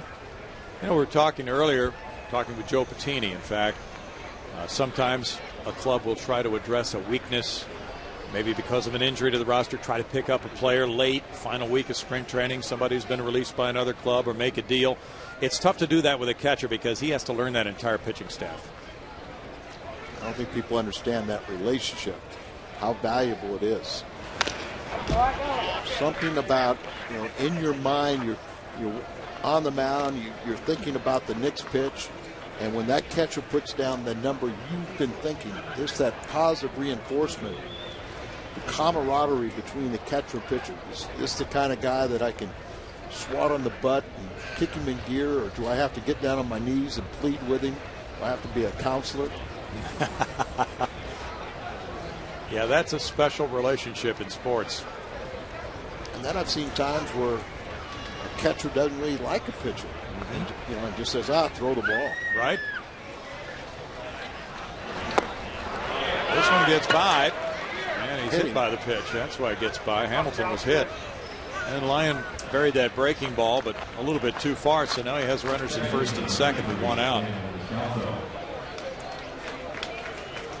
He had 20 saves last season. Breaking ball and just gets on, skips off the foot. Isn't that sometimes what you're shooting for with a breaking ball? Shooting for the back foot of the hitter? Absolutely. It's a fine line there between executing the pitch and doing what just happened. You know, there's times like this. You're looking for a double play ball, and you know you've got a ground ball specialist. Well, on occasion somebody will hit a ball hard enough that'll go through, but you really can't penalize the pitcher because he accomplished what he wanted. He wanted a ground ball to turn a double play. It just went through. Now to Scalzo. And he fouls that one. Strike one. Corporan felt that one. Scalzo 2 for 2 today. Ryan Ludwig was really a key offensively for the Cardinals for a few years. And he moved on. The Redbirds last year finishing 6th in runs scored in the National League. Do you see them perhaps rising up above that level this year, Al? Yes, and of course an awful lot of that, you know, is hopeful that Berkman can return to his form, having a David Freese all season long. You can't ask much more from Holiday and Pujols. I think Molina and Schumacher can show some improvement. Kobe now 3 years in the league. You can ask a little bit more of him. That was Houston. You know, really had problems scoring runs. Like I said, the home runs were really down and runs scored. Yeah, it's just tougher to score, period. Well, what happened after Ludwig was traded and Freese was hurt, you could really, the bottom end of the order was, if they got hits, they were all singles. And it took three or four singles to score a run. But there was too many outs in that lineup. You see Rasmus as a guy who could hit 35 homers in a season? People Yes. talk about his power. He hit 23 last season. And he's hit 2 home runs Wednesday and Thursday this week. But it's kind of, you know, you don't want to ask a young player to do too much too soon. But now he's getting a little more established. Still trying to learn himself as a hitter, but he's a guy that the home runs will come. But I think they'll come once he learns to hit to the opposite field more. Instead of just pulling off a lot of pitches, once he starts hitting the ball to left field, then they're going to, you know, pitch him more inside, and they'll make mistakes, and he'll get that many more home runs. Right now, you pitch him away, and he doesn't hit the ball with authority. 3-2 now for Lyon. Brandon, a totally different type of closer than Matt Lindstrom, who had the job the first half of the year, but he really needs to hit his spots. He doesn't blow hitters away. But still effective. He knows how to pitch. It's just a matter of making his pitch. Actually, he had the better ERA than Lindstrom, Yes, who has that power fastball. That's right. Runners take off, and that one's hit out of play. The Lion with an ERA at 3.12 did an excellent job. Left-handed hitters hit 195 against him. Boy, when you got that right-hander that's got that power sinker, and he also can get the left-handed batters out. Boy, what a dream spot. And of course, I like here sending the runners because you got a guy that's going to get ground balls, and so at least maybe you can avoid that double play to end the inning. And then if the ball goes to the outfield, you've scored a run.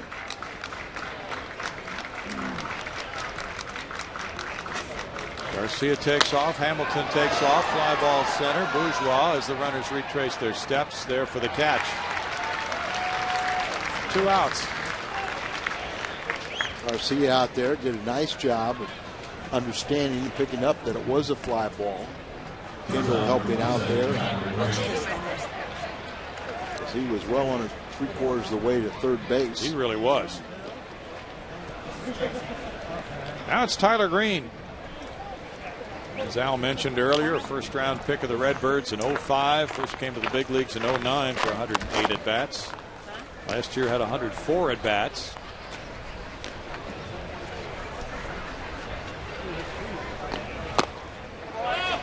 And he takes a look at it. He struck out twice today. Yeah, we've seen he's had trouble making contact. He has a little pop in his bat. He actually hit one in Big Mac Land last season.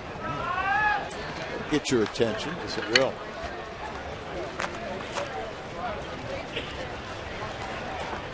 Brendan Ryan now in the Oakland organization after being former Cardinal shortstop.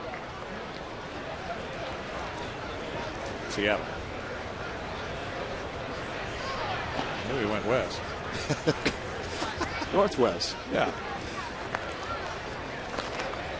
Yeah, he showed some interesting abilities at times too, but that shortstop position is such a key one on any team. Boy, consistency is a big part of what a manager is looking for there, isn't it, Al? 2 years ago, Brendan Ryan played the best shortstop in the National League and hit .292. Last season, he allowed his offense to affect his defense and hit .223, and his humor wasn't met the same way. Right. Grounded foul past Jose Oquendo. But by no means was Brendan Ryan a problem in that clubhouse. Or, you hear some stories about, some of the veterans took issue with some of his, just being a young California kid. But Brendan is a lot of talent. Tony said he talked to him this offseason after he was traded as much as he talked to any of his current players. Interesting. Time called by Tyler Green. How has Albert Pujols looked this spring? He's not real happy with his swing, but the other day he got his first home run. It was a grand slam and drove in 5 in that game, so I think he was a little bit better. Runner's going, line shot to right field. Fielded by Jason Michaels. The runner scores, and the relay to third is not in time. RBI single with 2 strikes in the count. Tyler Green picks up the second RBI. Tyler needs that more than anything. He's really kind of been fighting it here. As I said, he's the most legitimate to be a backup at the shortstop position for Terrio. Just got to forget about that upper deck home run and just try to make solid contact. Stay within yourself. Here he drives in a run. And not only that, but, Hamilton goes from first to third. That brings up Tony Cruz. Cruz got a single back in the 5th inning.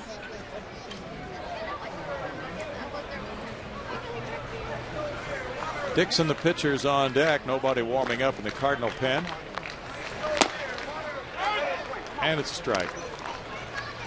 What's so different about these spring games? It depends a lot of times, as far as the manager's call, on how many people he brought to a road game. If it's a split squad, and they may want to see a certain pitcher pitch another inning rather than pinch hitting for him.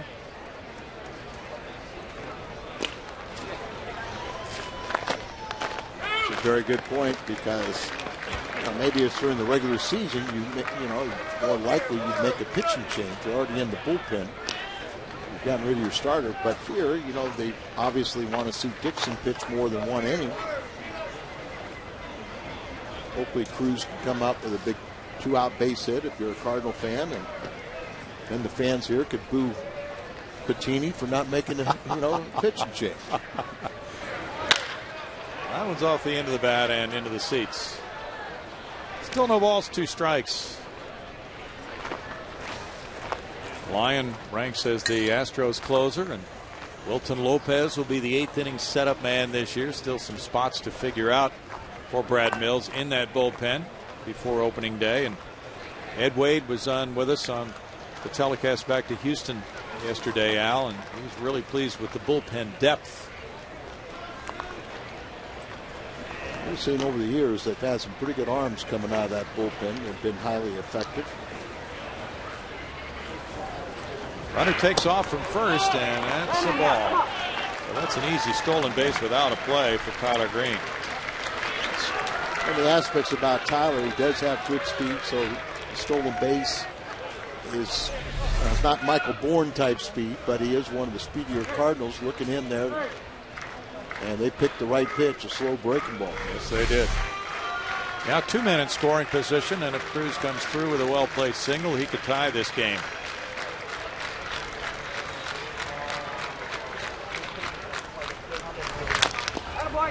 And instead he fouls it. Still a 1-ball, 2-strike count. Now the Cardinals get a pinch hitter up there. Just when we think we have it figured out. Totally confused now. Ryan Jackson. Number 94 in the on-deck circle, and they are warming up a pitcher now.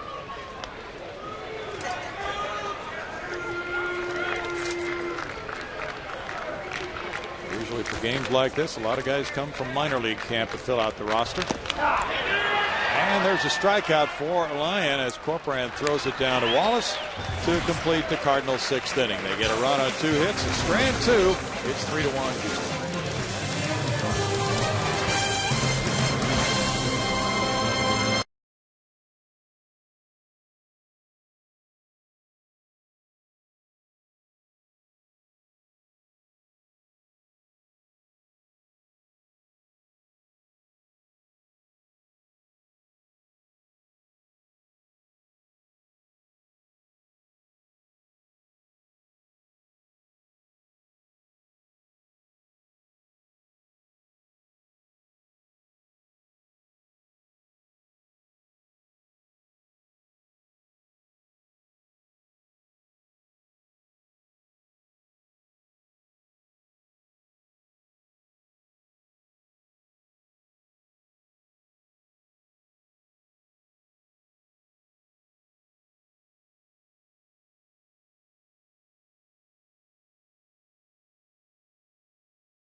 It is 3-1. The Astros leading the Cardinals. Bottom of the 6th inning rolling around. We're looking out at right field to see if Lance Berkman took his position now. Have you been able to? No, it's 91, and that is Tyler Henley. Okay.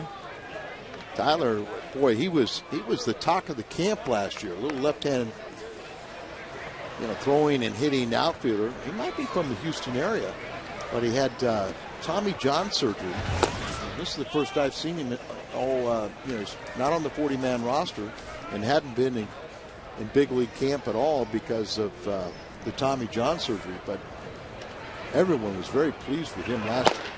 In fact, Tyler Henley played at Rice. Yeah, that's right. One Rice player replaces another, but we're wondering now if Lance's knee is the trouble that has caused him to vacate right field and make room for Tyler Henry. Just because it's spring training, because how valuable Lance could be to this ball club. You just saw that little twinge and no hesitation. You get some ice on that, you take care of that, and he got his work in today. Yes, he did. 2 balls, 2 strikes.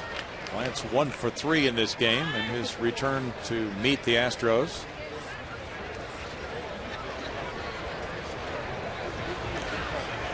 Carlos got an RBI on a grounder in the 4th inning. He's 0 for 2. 2nd inning for Dixon. He misses with that one to go to a full count. Dixon gave up 2 hits and a walk, and allowing a run in that 5th inning on the pinch single by J.R. Tolles. Lance Lynn went the first 4, giving up 3 hits, 2 runs. That one's cracked foul past Dave Clark. Well, let's find out more about Lance Berkman. Jim DeShays is with him right now. JD. All right, fellas. Thanks, Brownie. Well, Lance, first things first. You were supposed to come out after 3 ABs. This isn't a knees barking, come out of the game kind of thing. No, it actually feels pretty good. So I'll just get my 3 and go home. So last year when you got traded and you put on the pinstripes, everybody back in Houston was kind of, man, that looks weird.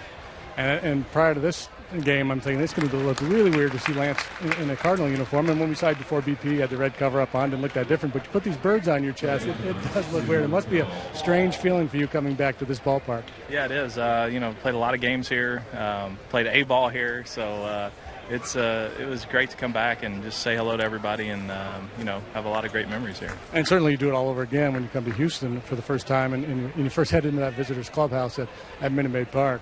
It's going to be weird. That's probably going to be the most shocking thing. Get to sleep in my own bed, and used to going over to that first base dugout, but instead I'll be over at the third base dugout. So we'll see. I'm looking forward to it. I think it's going to be a great experience, and a little bit nervous about it, but after that first time, I'm sure it'll be fine. And especially, it's not like you're joining any club. You're joining the Cardinals, a team that the Astros have had a good, healthy relationship, rivalry with over the years. So have you gotten any negative feedback from family and friends back in Houston that are Astro fans? They're all Cardinal fans now. So yeah, they changed allegiances pretty quickly, but. I think that's just part of the game. It's the nature of professional baseball. You don't always get to end where you want to, and I'm glad to be over here in St. Louis and happy for the opportunity to get to play still, and we'll see what happens after this year. Clearly a rough year for you last year, and I know we talked a lot. We talked on the bus. You were frustrated, and because you didn't have the kind of year you're used to having. Where's your mind at now? How long do you want to play? And if you struggle again this year, are you going to shut it down, or are you even thinking along those lines? Yeah, I think I'm just going to look and see what happens this year. I think this year's big for me in terms of I need to have a good performance, because if I don't, if I end up with a year like I had last year, then it's just it makes the game not fun. But I'm hoping that doesn't happen, and I'm not ready to make any determinations right now. I feel like I'm pretty much on schedule to get ready for the regular season, and we'll just go from there and see what happens. How's the swing? Swing feels okay. It's not in mid-season form by any means, but I feel like I could compete, and that's what you're looking for coming out of spring training. At least I am. You want to feel like you have a chance every time you go to the plate, and I feel pretty good about that right now. And your take on your new manager, Tony La Russa? He's been great. I really enjoyed him. Obviously, when you play against him, he's one of those guys that's sort of polarizing. You kind of love to hate the guy, but now I just love to love him because he's a good guy and a good manager. He really knows the game, doesn't he? He really does. I have tremendous respect for him, even in the heat of our rivalry. Always respected him, and certainly that holds true. And when you get to see him up close and personal, you understand what makes him a great manager. Wainwright, obviously, big blow to you guys, his injury. How do you assess your club's chances without him, and just kind of an overview of the Central? Well, I think obviously you don't replace a guy like that, but one of the things that I liked about the Cardinals was the depth that they have in their rotation. I feel like they have several quality starters. You've got two guys that have ace-type stuff in Chris Carpenter and Jaime Garcia, and just a matter of them staying healthy now. And it's one of those situations where you just really can't afford to have another big blow. I think we could weather this storm. I think we're still set up to have a really good season. I feel like our everyday lineup is solid, and our pitching staff solid, our bullpen solid. So we just have a really good team. Obviously, the division is probably better than it's been in a couple of years. The Cubs got better. Milwaukee certainly got better, and the Reds are the defending champions that nobody talks about. So it's going to be, I think it's going to be about a 4-team race, and we'll see who plays the best baseball. Thanks for the visit, Lance. Right, best of luck, buddy. Yeah, take care. All right, fellas. Very comprehensive, very good interview, JD. Thanks for the update. And with Lance, there's a foul ball. Chris Johnson keeps the count at 1 ball, 2 strikes. So it's a different feel, isn't it, Al? Oh, it is. And I think the Astro fans just saw another glimpse of one of their favorites. And Cardinal fans are going to understand that Lance Berkman can really help this ball club in many ways, and a very personal guy and good in the clubhouse. A strikeout there completes a 1-2-3 6th inning for Brandon Dixon. Keeps the score close after 6, 3-1 Houston.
Just a reminder that the opening day 3-game hot pack is the easiest way to lock in the best available seats to the hottest games of the season. Score a ticket to opening day and games against the Rangers and Red Sox. Plans start at only $21. Representatives are standing by now. You can call 1-800-ASTROS-2 to find out more or visit astros.com. And April 30th, the first 10,000 fans will receive that Hunter Pence Play Green bobblehead, courtesy of Grand Slam for Youth Baseball. That's a different look for Hunter on the bobblehead. We think you'll want one on April 30th. Be among the first 10,000 to be there. It's 3-1, Houston leading. We go to the top of the 7th inning with St. Louis coming up, and we have changes for Houston. Oswaldo Navarro checks in at third base for Chris Johnson. Chris was 0 for 3. Tommy Manzella moves in at shortstop for Clint Barmas. Clint went 1 for 2 with a walk, scored a run. And it's J.B. Shuck in left field taking over for Carlos Lee. Carlos was 0 for 3 and had an RBI in the 2-run 4th inning for Houston. Meanwhile, a new pitcher as well. Looks like Jeff Fulcino. Jeff was 2-1 with a 5.51 ERA. Pitched with an injured arm last year. Had surgery after the season. Throwing much better this spring. And as he comes in here to face the Cardinals' number 9 hitter, is a count of 1-1. It's Dixon. The pitcher will go up there and hit for himself. And he cracks one by the second baseman Hall for a sharp single into right field. No wonder he hit for himself. We're going to name Joe Patini the manager of spring training.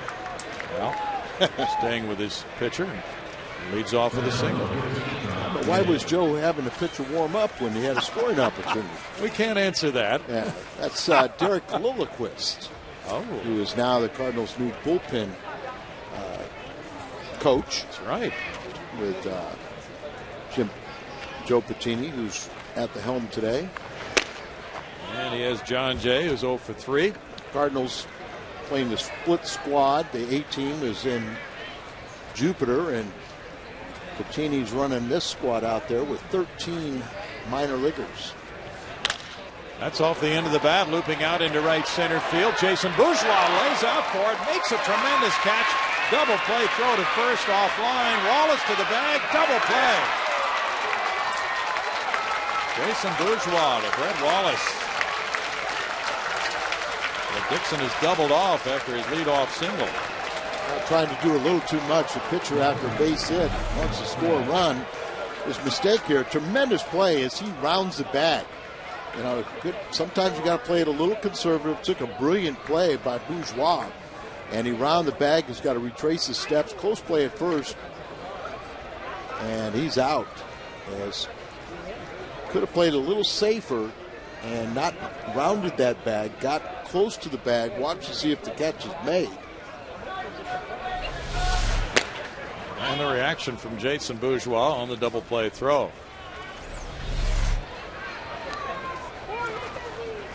He was thinking about bragging, but now he has to go back and face the evil eye of Joe Patini. Yeah, his hit was canceled out. Alan Craig, the batter, and it's a 1-1 count. You mentioned that other split squad game, and that other one, St. Louis leads Florida 3-1 in the bottom of the 7th inning at Jupiter. Kyle Loesch went the first 5, giving up 7 hits and 1 run. No walks, 3 strikeouts. He's thrown the ball well this spring out. Last time out, I saw him, and he went 6 innings, allowed 1 hit on 61 pitches. That's impressive. He's healthy. Well, we were talking about Fulcino a moment ago. Same thing for Loesch. He was pitching through some injury problems last year. He could make a big difference. Yeah, Loesch had that problem. Won 15 games a couple years ago, signed a nice 4-year contract, and really had been injured ever since. Had a very unusual forearm surgery. He's got a nasty incision. But it was a fatigue factor. He just couldn't go out there and finish off his pitches. Fulcino striking out Craig, and it's 3-1 Houston in the 7th.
3-1, Houston leading it. Jason Michaels will be at the plate as the bottom of the 7th inning rolls around. And the Cardinals have inserted left fielder Alex Castellanos, wearing number 93, taking over in left. Former infielder that's been converted to the outfield. Okay. Castellanos. Alan Craig was 2 for 4 while he was in there. Jason Michaels 0 for 2. Fly ball to left, a ground ball back to the pitcher. 3rd inning of work for Brandon Dixon, who had to run the bases hard in the top of the frame. There's ball 1. Dixon had a very good 6th inning with a pop-up and 2 strikeouts. Corporan's on deck. Pitcher spot 2 up. The Astros have a warm-up man in the bullpen. That liner goes down to that bullpen area. Mark Melanson getting loose. 1 ball, 1 strike.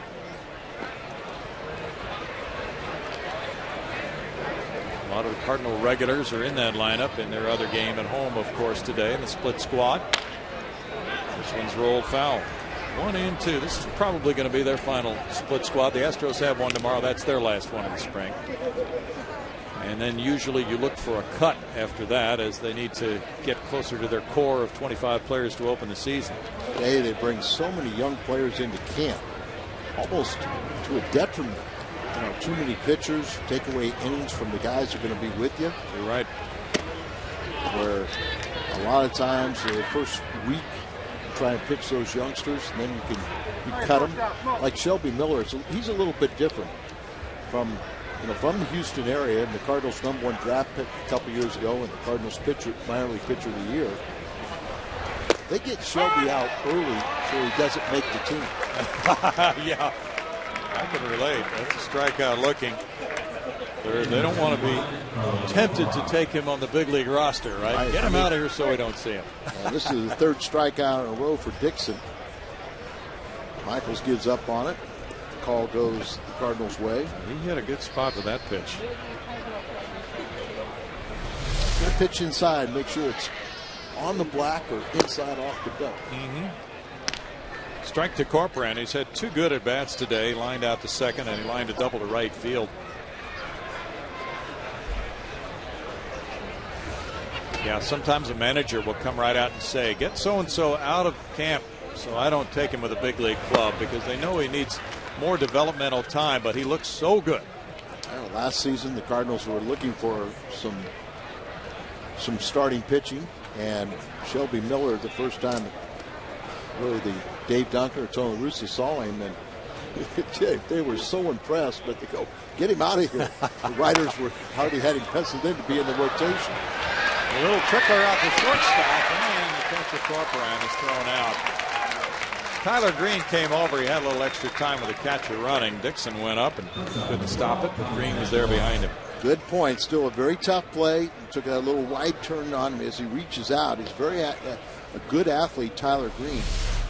And you still got to, you've got to know who's running. Do you have that extra time?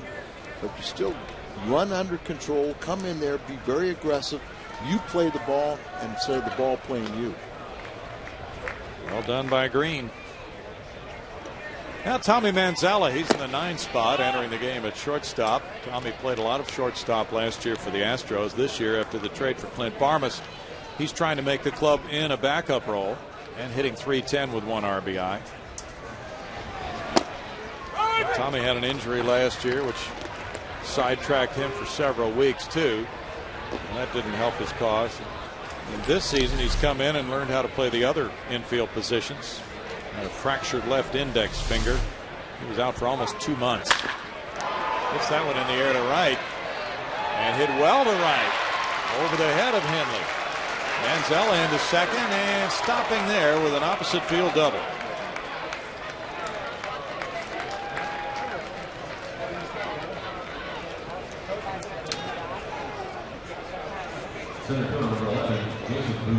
That ball to the right side, hit it well and out away from him. Slice over there, Henley playing in. Doesn't go back on it, over his head. You wonder if Tommy thought about going for 3. He made the judgment. He didn't look He didn't look at all as third base coach. He saw that in 2 outs. He's in scoring position. I love that sound of the crack of the bat in a spring training game. That's a great sound. Jason Bourgeois. Dixon didn't like it much, but just the sound in general. Well, that's baseball, and it's back, and it's fun. Nothing replaces it. It's just when we got an Albert Pujols hitting, it's a different sound. Yes, it is. Bourgeois has been on twice. He was hit by a pitch. He singled and scored. This bouncer to Tyler Green is a 2-hopper. And he got him. No runs a hit and a man left after 7. It's 3-1 Astros.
All game, Astros lead the Cardinals. Catch the Astros in Oklahoma City as they play an exhibition game against their new AAA affiliate.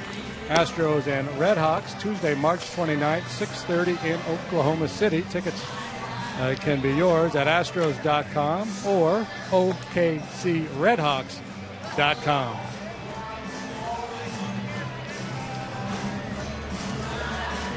We look forward to that, JD, a new AAA affiliate. The Astros will be going there for that game and a chance for the fans at Oklahoma City to see the Houston club.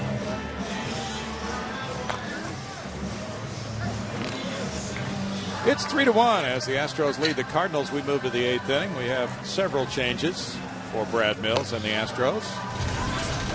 Brian Esposito takes over behind the plate, a veteran catcher who's an excellent defensive player. And as well, a new pitcher comes in at the same time, Mark Melanson, who was helpful in the Astros bullpen last year. 2-0 with a 4.22 ERA coming from the Yankees in the trade for Lance Berkman. We have a new center fielder, T.J. Steele, a new right fielder, Brian Bogusevic, as well. So all 3 outfielders have turned over since the game started. And the first pitch is fouled, strike 1. Henley batting for the first time after taking over for Lance Berkman. Lance was 1 for 3 today.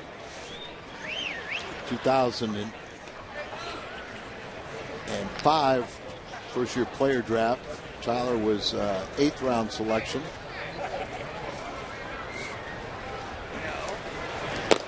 A few years ago was a Texas League All-Star. And he had Tommy John surgery last year, and he was invited to big league camp last year and was kind of the talk of the camp, like Matt Carpenter is now. Then he had that Tommy John, and just now coming back and starting to play. Quite a testament to Wayne Graham's Rice program to have one Rice player replacing another in the Cardinal right field spot in this game today, and many more Rice players sprinkled throughout the major leagues right now. Anthony Rendon, the current Rice third baseman, may be the first player drafted this year. He'll go high, they say. 1-2. He'll probably be gone long before the Astros and Cardinals draft in June, they say. Those are the games upcoming. Season finale series in Houston. Wonder if something will be on the line for that one, Al. Usually it is for somebody. You hope it is. Yeah. It's a fun games. And a strikeout for Mark Melanson opens his outing here in the 8th inning. Jeff Fulcino worked 1 inning, giving up 1 hit and no runs. Had a strikeout. Brownie used to go to spring training just hoping that we'd be competitive enough to have a chance to play, competitive baseball in September. Exactly. That's all you can really ask for. Yeah. The Cardinals feel that they will be doing so this year. Well, they should be in the mix, as you pointed out. Even without Wainwright, they have a lot of strengths. It's really hard to evaluate Milwaukee with the changes with Greinke and with Markham, but if those 2 guys come through, that club's going to have to be dealt with. No doubt about it. Jose Garcia with a pop-up. Tommy Manzella shading his eyes. With Fielder and Braun and that crew. Well, you knew they could hit. Yeah. And they just needed some pitching. They'll have 3 good starters, but Greinke's going to miss the first month. Projected to miss just the first month. And Markham, who the Cardinals saw last year and handled him up in Toronto, very good pitcher. And he's experiencing a little arm injury right now. Yeah, shoulder tightness caused him to leave the game early. There's ball 1, and the Brewers really going for it this year by keeping Prince Fielder, who's in the last year of his contract. He can become a free agent.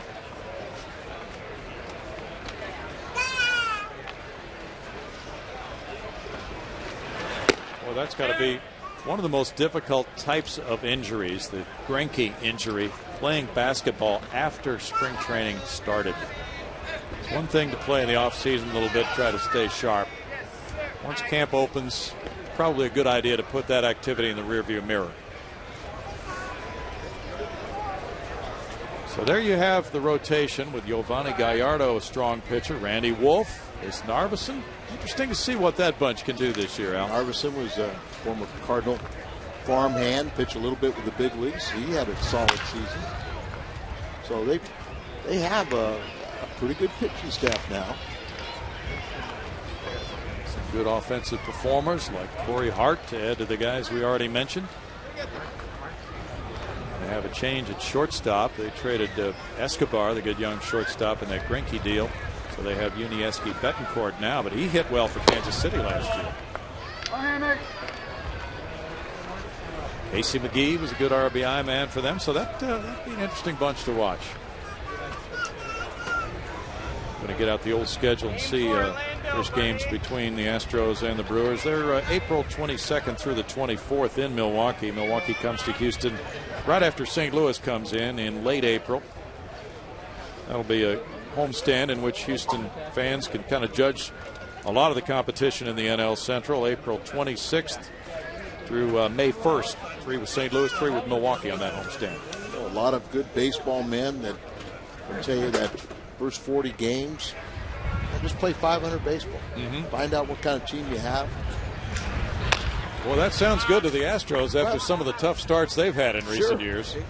Just think if they could play 500, because they do figure it out. It's just, and there was no rhyme or reason. Even when they had their more veteran ball clubs, just got off those horrible starts, and it's tough to catch up. For every win you win in April, you don't have to win it in September. Exactly. Yeah, that 15-30 start in 05, they were able to overcome that, but that's a rarity. Foul ball coming out of play for Ozzie Navarro. Mark Melanson hustling all the way over. Played in the Atlanta Braves in '82, where we got off to a first winning streak of the first 13 games, and that winning streak allowed them to, I won't say sneak in the back door, because over 162 games, nobody sneaks in. But they allowed them to hold on, and with a key loss by the Dodgers, they were able to claim the Western Division of the National League. Still sounds funny saying Atlanta in the Western Division. Yes, it does. Hamilton works a 2-out walk. And Descalzo comes up. Descalzo started the game at second base. He's moved to third. He has 2 hits today. Is Dale Murphy a Hall of Famer for you, Al? A little bit short. Okay. A little bit short. That's the way the voting has gone for him. I mean, I've had the pleasure of playing with Dale, and he won back-to-back MVPs, and just fell, I think 398 home runs. Right. One of the best base runners you'd ever see. And he started as a catcher. Yes. Started as catcher. He drilled a pitcher on a stolen base attempt one time. And he's such a nice guy, he developed a phobia. He couldn't throw the ball back. Interesting. And so they moved him to center field, and he turned in to be a great one, but a little bit short with the Hall of Fame. Yeah. There are so many players who fall into that category. Now J.B. Shuck coming over for this fly ball. And he handles the third out. We go to the bottom of the 8th inning, and it's 3-1. The Astros lead the Redbirds.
Three to 1 ball game. Houston leading St. Louis. Changes made by the Cardinals include some new guys on the left side of the infield. The Astros come up in the bottom of the 8th inning.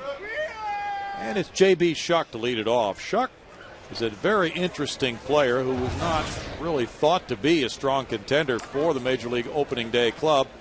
But he furthered his cause again yesterday with a home run. A good player from Ohio State who runs well. He showed his power yesterday, stole a base in addition to the home run, and he bats left, and that gives him an edge over some of the other guys in camp. A good test for the young left-hander, John Gast. 6'1", weighs 195. He's got the face of about a 13-year-old. Let's chop the second. 2 easy hops for Garcia. You see the hustle by BJ right there. Yes. Yes. I mean, don't make it an easy out for him. Put that pressure on the defense. He did do that, and he has made a very, very good impression. Well, watch him right here. It's like, hey, you can hit home runs, but if you can steal a base hit, if that infielder lays back on a ball or forces a throw, not expecting you to hustle, you never embarrass yourself when you hustle. Nope. That's my favorite saying. Now it's Matt Downs batting for the first time today. Brett Wallace was 1 for 3. He drove in a run with a double. Downs has very good numbers this spring. He's hit the long ball for the Astros, and he's another of the versatile players who can play all the infield spots. Have you ever rooted for a base hit? Yeah. I mean, in my case, I'm rooting for an Astros base hit. Oh, right okay. I see what you mean. Why is that? Because you're going to see one of the best pickoff moves that we've seen in quite a while. So I only want a single.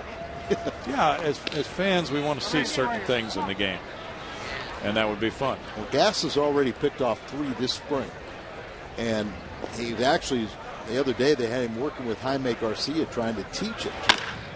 Oh. Bouncing on through. Hey, I got my wish. I got my wish. There's your hit. Now we'll check the pickoff move of Gast as Downs gets on. I had heard about it, and I saw it on Wednesday. It's no contest. Now, see Bobby Meacham over there at first. But, I mean, we've all seen guys with a one-step lead and still get picked off because they think they're safe. Yeah. There's the angle. Downs looks in. Told me he learned this pickoff from a coach in the scout league.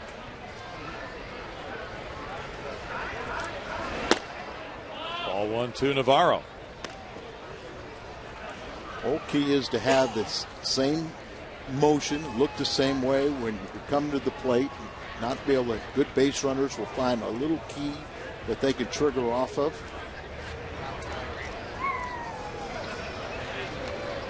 That's not the A move. No, it's not. But that's the one that lulls you to take another step further. Exactly. Oswaldo Navarro had 20 at-bats for the Astros last year. He's 26 years old, from Venezuela.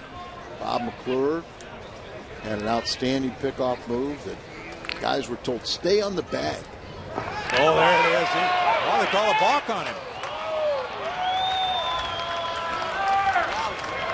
Throw that umpire out of here. Interesting. Did he bring the front leg behind the You back? can't break the plane. There's an imaginary plane, and if you bring that front leg back, it did not look. That's a tough angle to see. Yeah. But it did not look like he brought the heel back. No, It's straight up Yeah. and steps towards. That's not a balk. Greg Gibson disagrees with me. That is a heck of a move, though. Well, you saw it right there. It really is. Very impressive stuff. It kind of worked against him, though. It gets to the point where saying, hey, the most exciting thing we saw was that balk today. That was different. And I mean, all of a sudden, these umpires see something a little different, but that truly did not look like he broke the plane. No. You think sometimes you have to go to an umpire and say, hey, Yes. we want to warn you here. Yeah. Sometimes it's, when you pick off a guy so badly, and it's not a bad idea if you're the first base coach, when you get your guy picked off so bad, just start screaming, balk, balk, balk. But that runner has no chance. No. He was looking for the ball coming to the plate. Navarro works the walk. Runners at first and second now for Bill Hall. Hall is 0 for 3 with a couple of strikeouts looking. And when you've had that kind of a day, you get to 2 strikes in the count, you're not going to be taking a whole lot. Who had the best pickoff move that you can recall seeing, Al? Bob McClure. Okay. I remember a guy in the minor leagues that was very good, but he never made it to the big leagues. My first instructional league, I couldn't wait because I heard that Warren Spahn was coming down. And I was going to work with the winningest left-hander in Major League history, 363 wins.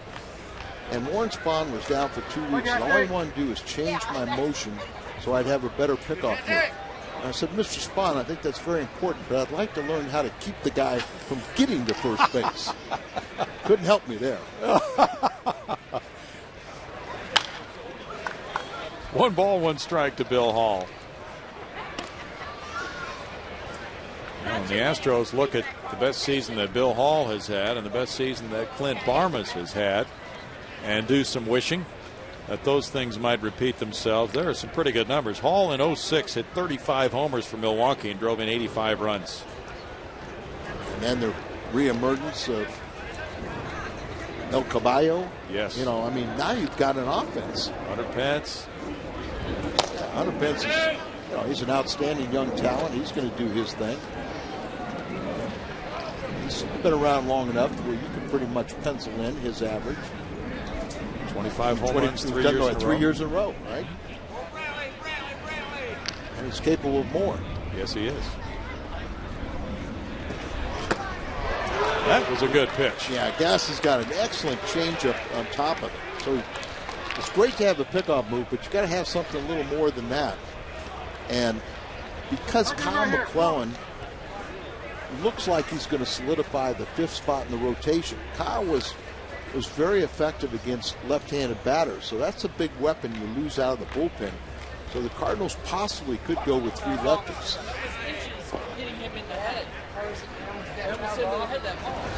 Trevor Miller certainly will be one of those 3. Well, we worry that Trevor's arm may fall off. Brian Talent, who they brought in from Toronto, doesn't really impress you with his stuff. Now, they catchers say he's got really a good live cutter. He's got some good stuff. It's good to see he pitched well, or reportedly well in the A game today. But he and Trevor Miller are going to be the 2. A guy like Gas with that pickoff can kind of get you. He's intriguing. That's in the air, and the center fielder comes over, shading his eyes on the run.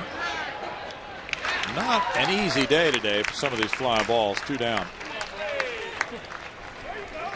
John Jay handled that one. John Jay has shown that he can, at the major league level, he can play very well defensively.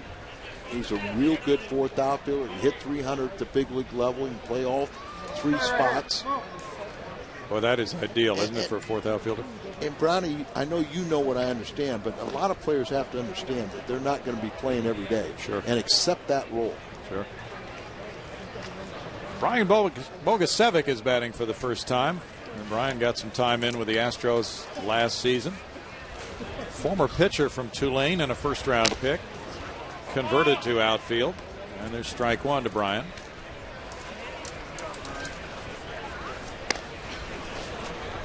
Bogey this spring is hitting .237. He has 5 runs batted in.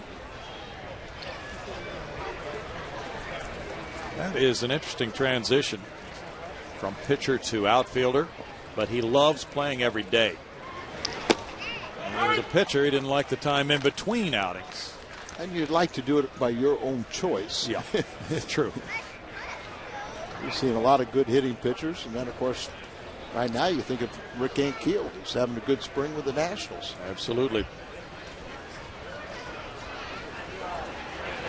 It was so gratifying to see Rick Ankiel come back and play after the wildness that really plagued him. And it's just terrible to see a player not ever return to the big leagues after that kind of wildness. That's a hard way to go out, isn't it?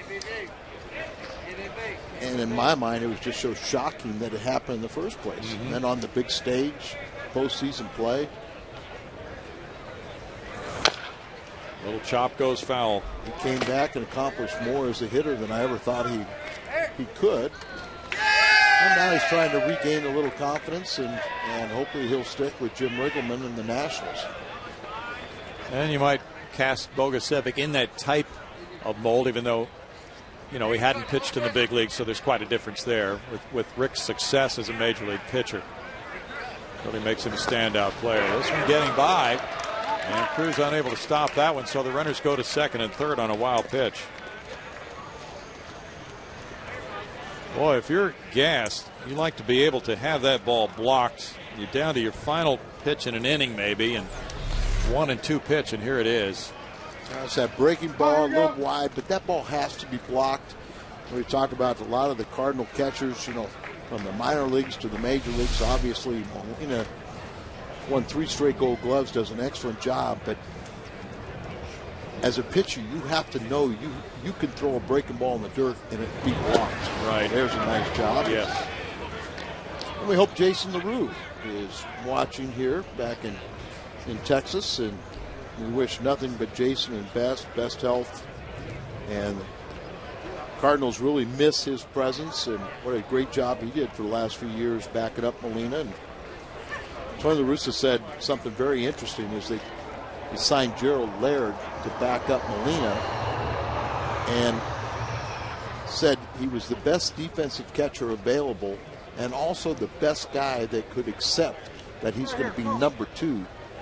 Where Jason worked extremely hard and he understood that Molina was number 1. Mm-hmm. A lot of guys are out there rooting against that guy. Yes. Bogusevic draws a walk to load the bases. Now T.J. Steele will be the batter. It'll be his first time up today. TJ, part of an outfield trio that all performed well at Lancaster a couple of years ago, along with John Gaston and J.B. Shuck. TJ's hitting 188 with 1 RBI this spring. He's on the Astros prospect list, but he's not been able to stay healthy. So the big mission for him is to do that this year, and it's probably more important for him to have a healthy season than whether he plays at AA or AAA. Last year he played at AA Corpus Christi, had 241 at-bats. It's 2-0. TJ's from Tucson. He was a 4th-round pick in 08, went to the University of Arizona. In 09 at Lancaster, he hit 345. 5 homers, 40 runs batted in, 194 at-bats. It's a deal with all your initial players. It's an all-initial spring. Lines to second, and it's caught by Garcia.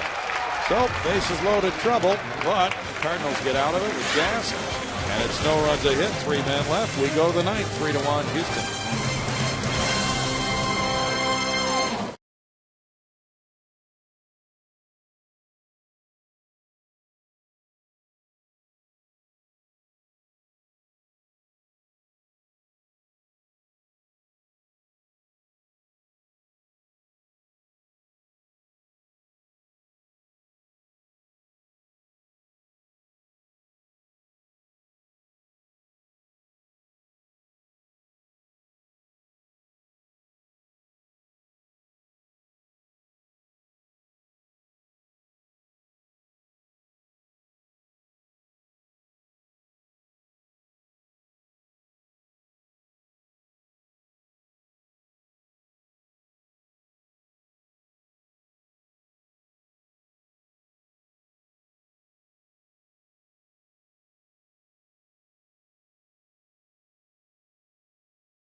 The Astros in action hosts FanFest on Saturday, April 9th and Sunday, April 10th on the main concourse at Minute Maid Park.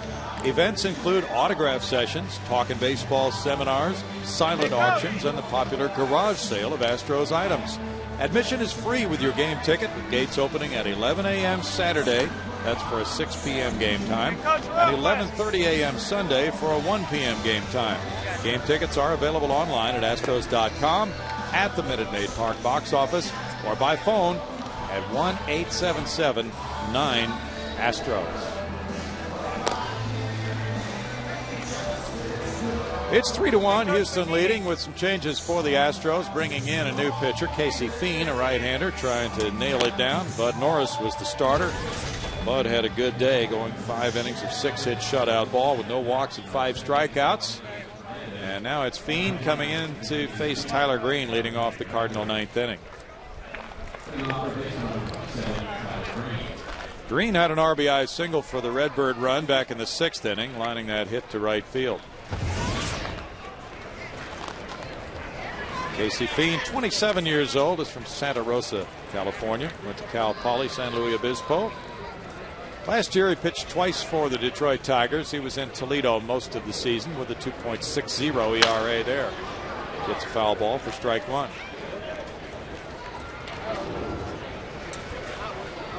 Astros signing him as a free agent back in November.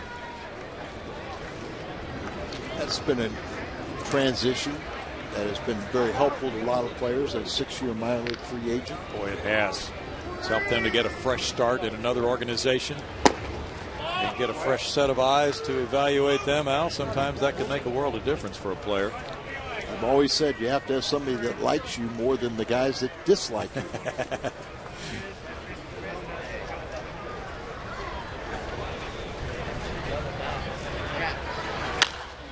I had a scout before the game, an old timer. He asked me, everybody's talking about Matt Carpenter, young third baseman who was the Cardinals' minor league player of the year last year. He played at AA and AAA third baseman. And he said, he's going to make your club. And I said, well, he's got a chance because Freed's going to play 2 out of 3.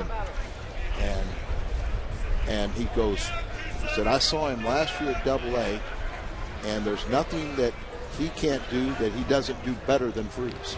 I'm not saying I've seen that, but he's been very impressive, and but that's a pretty nice compliment. Yes, it is.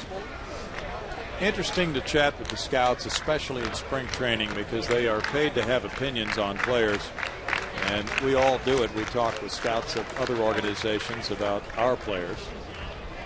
Don't you miss the old timers, though? Definitely. Oh, well, some of the colorful stories they had. Yes. 2 balls, 2 strikes. For instance, the Astros' top pitching prospect is 20-year-old right-hander Jordan Lyles, and he's looked good. A scout from another organization said he's ready. And that's why whenever you take the mound or you're in that batter's box, you got these scouts. You're not only auditioning for your team, but you're auditioning for baseball. Bounce foul. Still 2 balls, 2 strikes. Everyone wants to get to the big leagues with the team that signed them, but there's also the business aspects. You can get released or you can get traded. And I haven't heard of anybody being released by all 30 teams, so there's always hope out there. Exactly. Cardinals have scratched out some singles, but they hit into a double play in the first inning. And that's a strikeout looking. We had that balk call. We're going to look back at that. And because there was a discussion with the first base umpire who called this balk.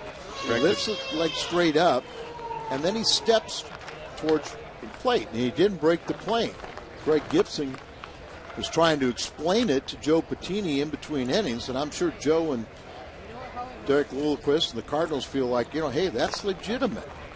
Now, the rule is you can't deceive the runner, but part of the description of a pitcher is you're trying to deceive the hitter. Absolutely. All the time. Now, it just looked like from the body language of Greg Gibson that he said, well, he was moving toward the plate and then he stepped over the first. Doesn't matter. It's where that leg is. Remember spring training, back in the 70s, they drew a line on the mound, and it was to kind of help the umpires to see if the guy broke the plane. And then, of course, they did away with it once the season started. The guys started balking again. Yes, they did. 2 balls and a strike. It was a diagonal line. Yeah, a diagonal line towards the first base, and so it was tried to signify, whether you broke that plane. If your knee or your foot goes behind that line, you have to go to the plate. Bogusevic over, 2 outs. Yeah, balks were a big issue that year, weren't they? I had a balk called on me by a major league umpire in an old-timers game. That's hilarious. The Knicks comments were not part of my audition tape. No. Now it's Ryan Jackson batting. The Astros hoping that Fiend can get this final out to pick up the save. That was John Gast you looked at there, and he didn't even look like he's old enough to shave. No, he didn't. He didn't. Does have some whiskers, but well, if he makes the Cardinal club, you can see why Tony La Russa would bring him into a game with a man on first. That's for sure. Yeah, we've seen the guy that's the pinch runner. I'm the guy to pick you off. Pick off specialist. And it's probably not realistic because he's really only gone out and has very little minor league experience, but he is intriguing. This is Ryan Jackson. And Jackson puts that one in the air, out of play. Still a ball and 2 strikes. It's been Norris, Lyon, Fulcino, Melanson, and Casey Fiend for the Astros. St. Jackson is, the whole question is, will he hit enough? He's got a very good glove, playing shortstop now, and just a question, will he develop into a hitter that he can be serviceable at the major league level? Line shot past Navarro into the left field corner. Shuck going to try to hold him to a single, but it's going to be a double for Jackson. Well hit ball for Jackson. The Cardinals were down to their final strike in the game. And now they have Jay coming up with a chance to tie it. Tried to get inside on him, and he just fought it off. They can pull those hands in and just muscles that ball. Look at how far off the line the third baseman is, and it cost him. They're down into the corner. PJ does a nice job here. Don't force it. That's a double all the way. You can make that errant throw and turn it into a triple. Jay with a fly ball to center in for a hit. That'll make it 3-2. And there's the RBI single from John Jay, making him 1 for 5 today. Down to a 1-run lead.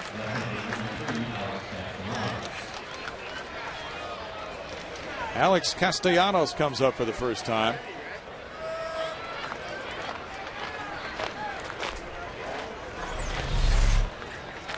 John Jay just kind of hit it right off the end of the bat. Good read by Jackson as that ball won't carry to the outfielder, and he takes off. Castellanos is a converted infielder. I'd say he's got a little pop in his bat. He's got a good arm. Probably will be at Palm Beach this season. Had a good swing at that pitch. Hanley's on deck. And a foul tip there makes it no balls, 2 strikes for Casey Fiend. I wish maybe a little pop in his bat, but a little long swing. It did look a little long, yeah. Fiend has a 1.80 ERA for 5 games. Breaking pitch. That ends this ball game, and it winds up a 3-2 Houston victory, a 4th straight win for Brad Mills and his club. And the Cardinals showed some excitement here in the 9th inning, but the final is Houston 3, St. Louis 2.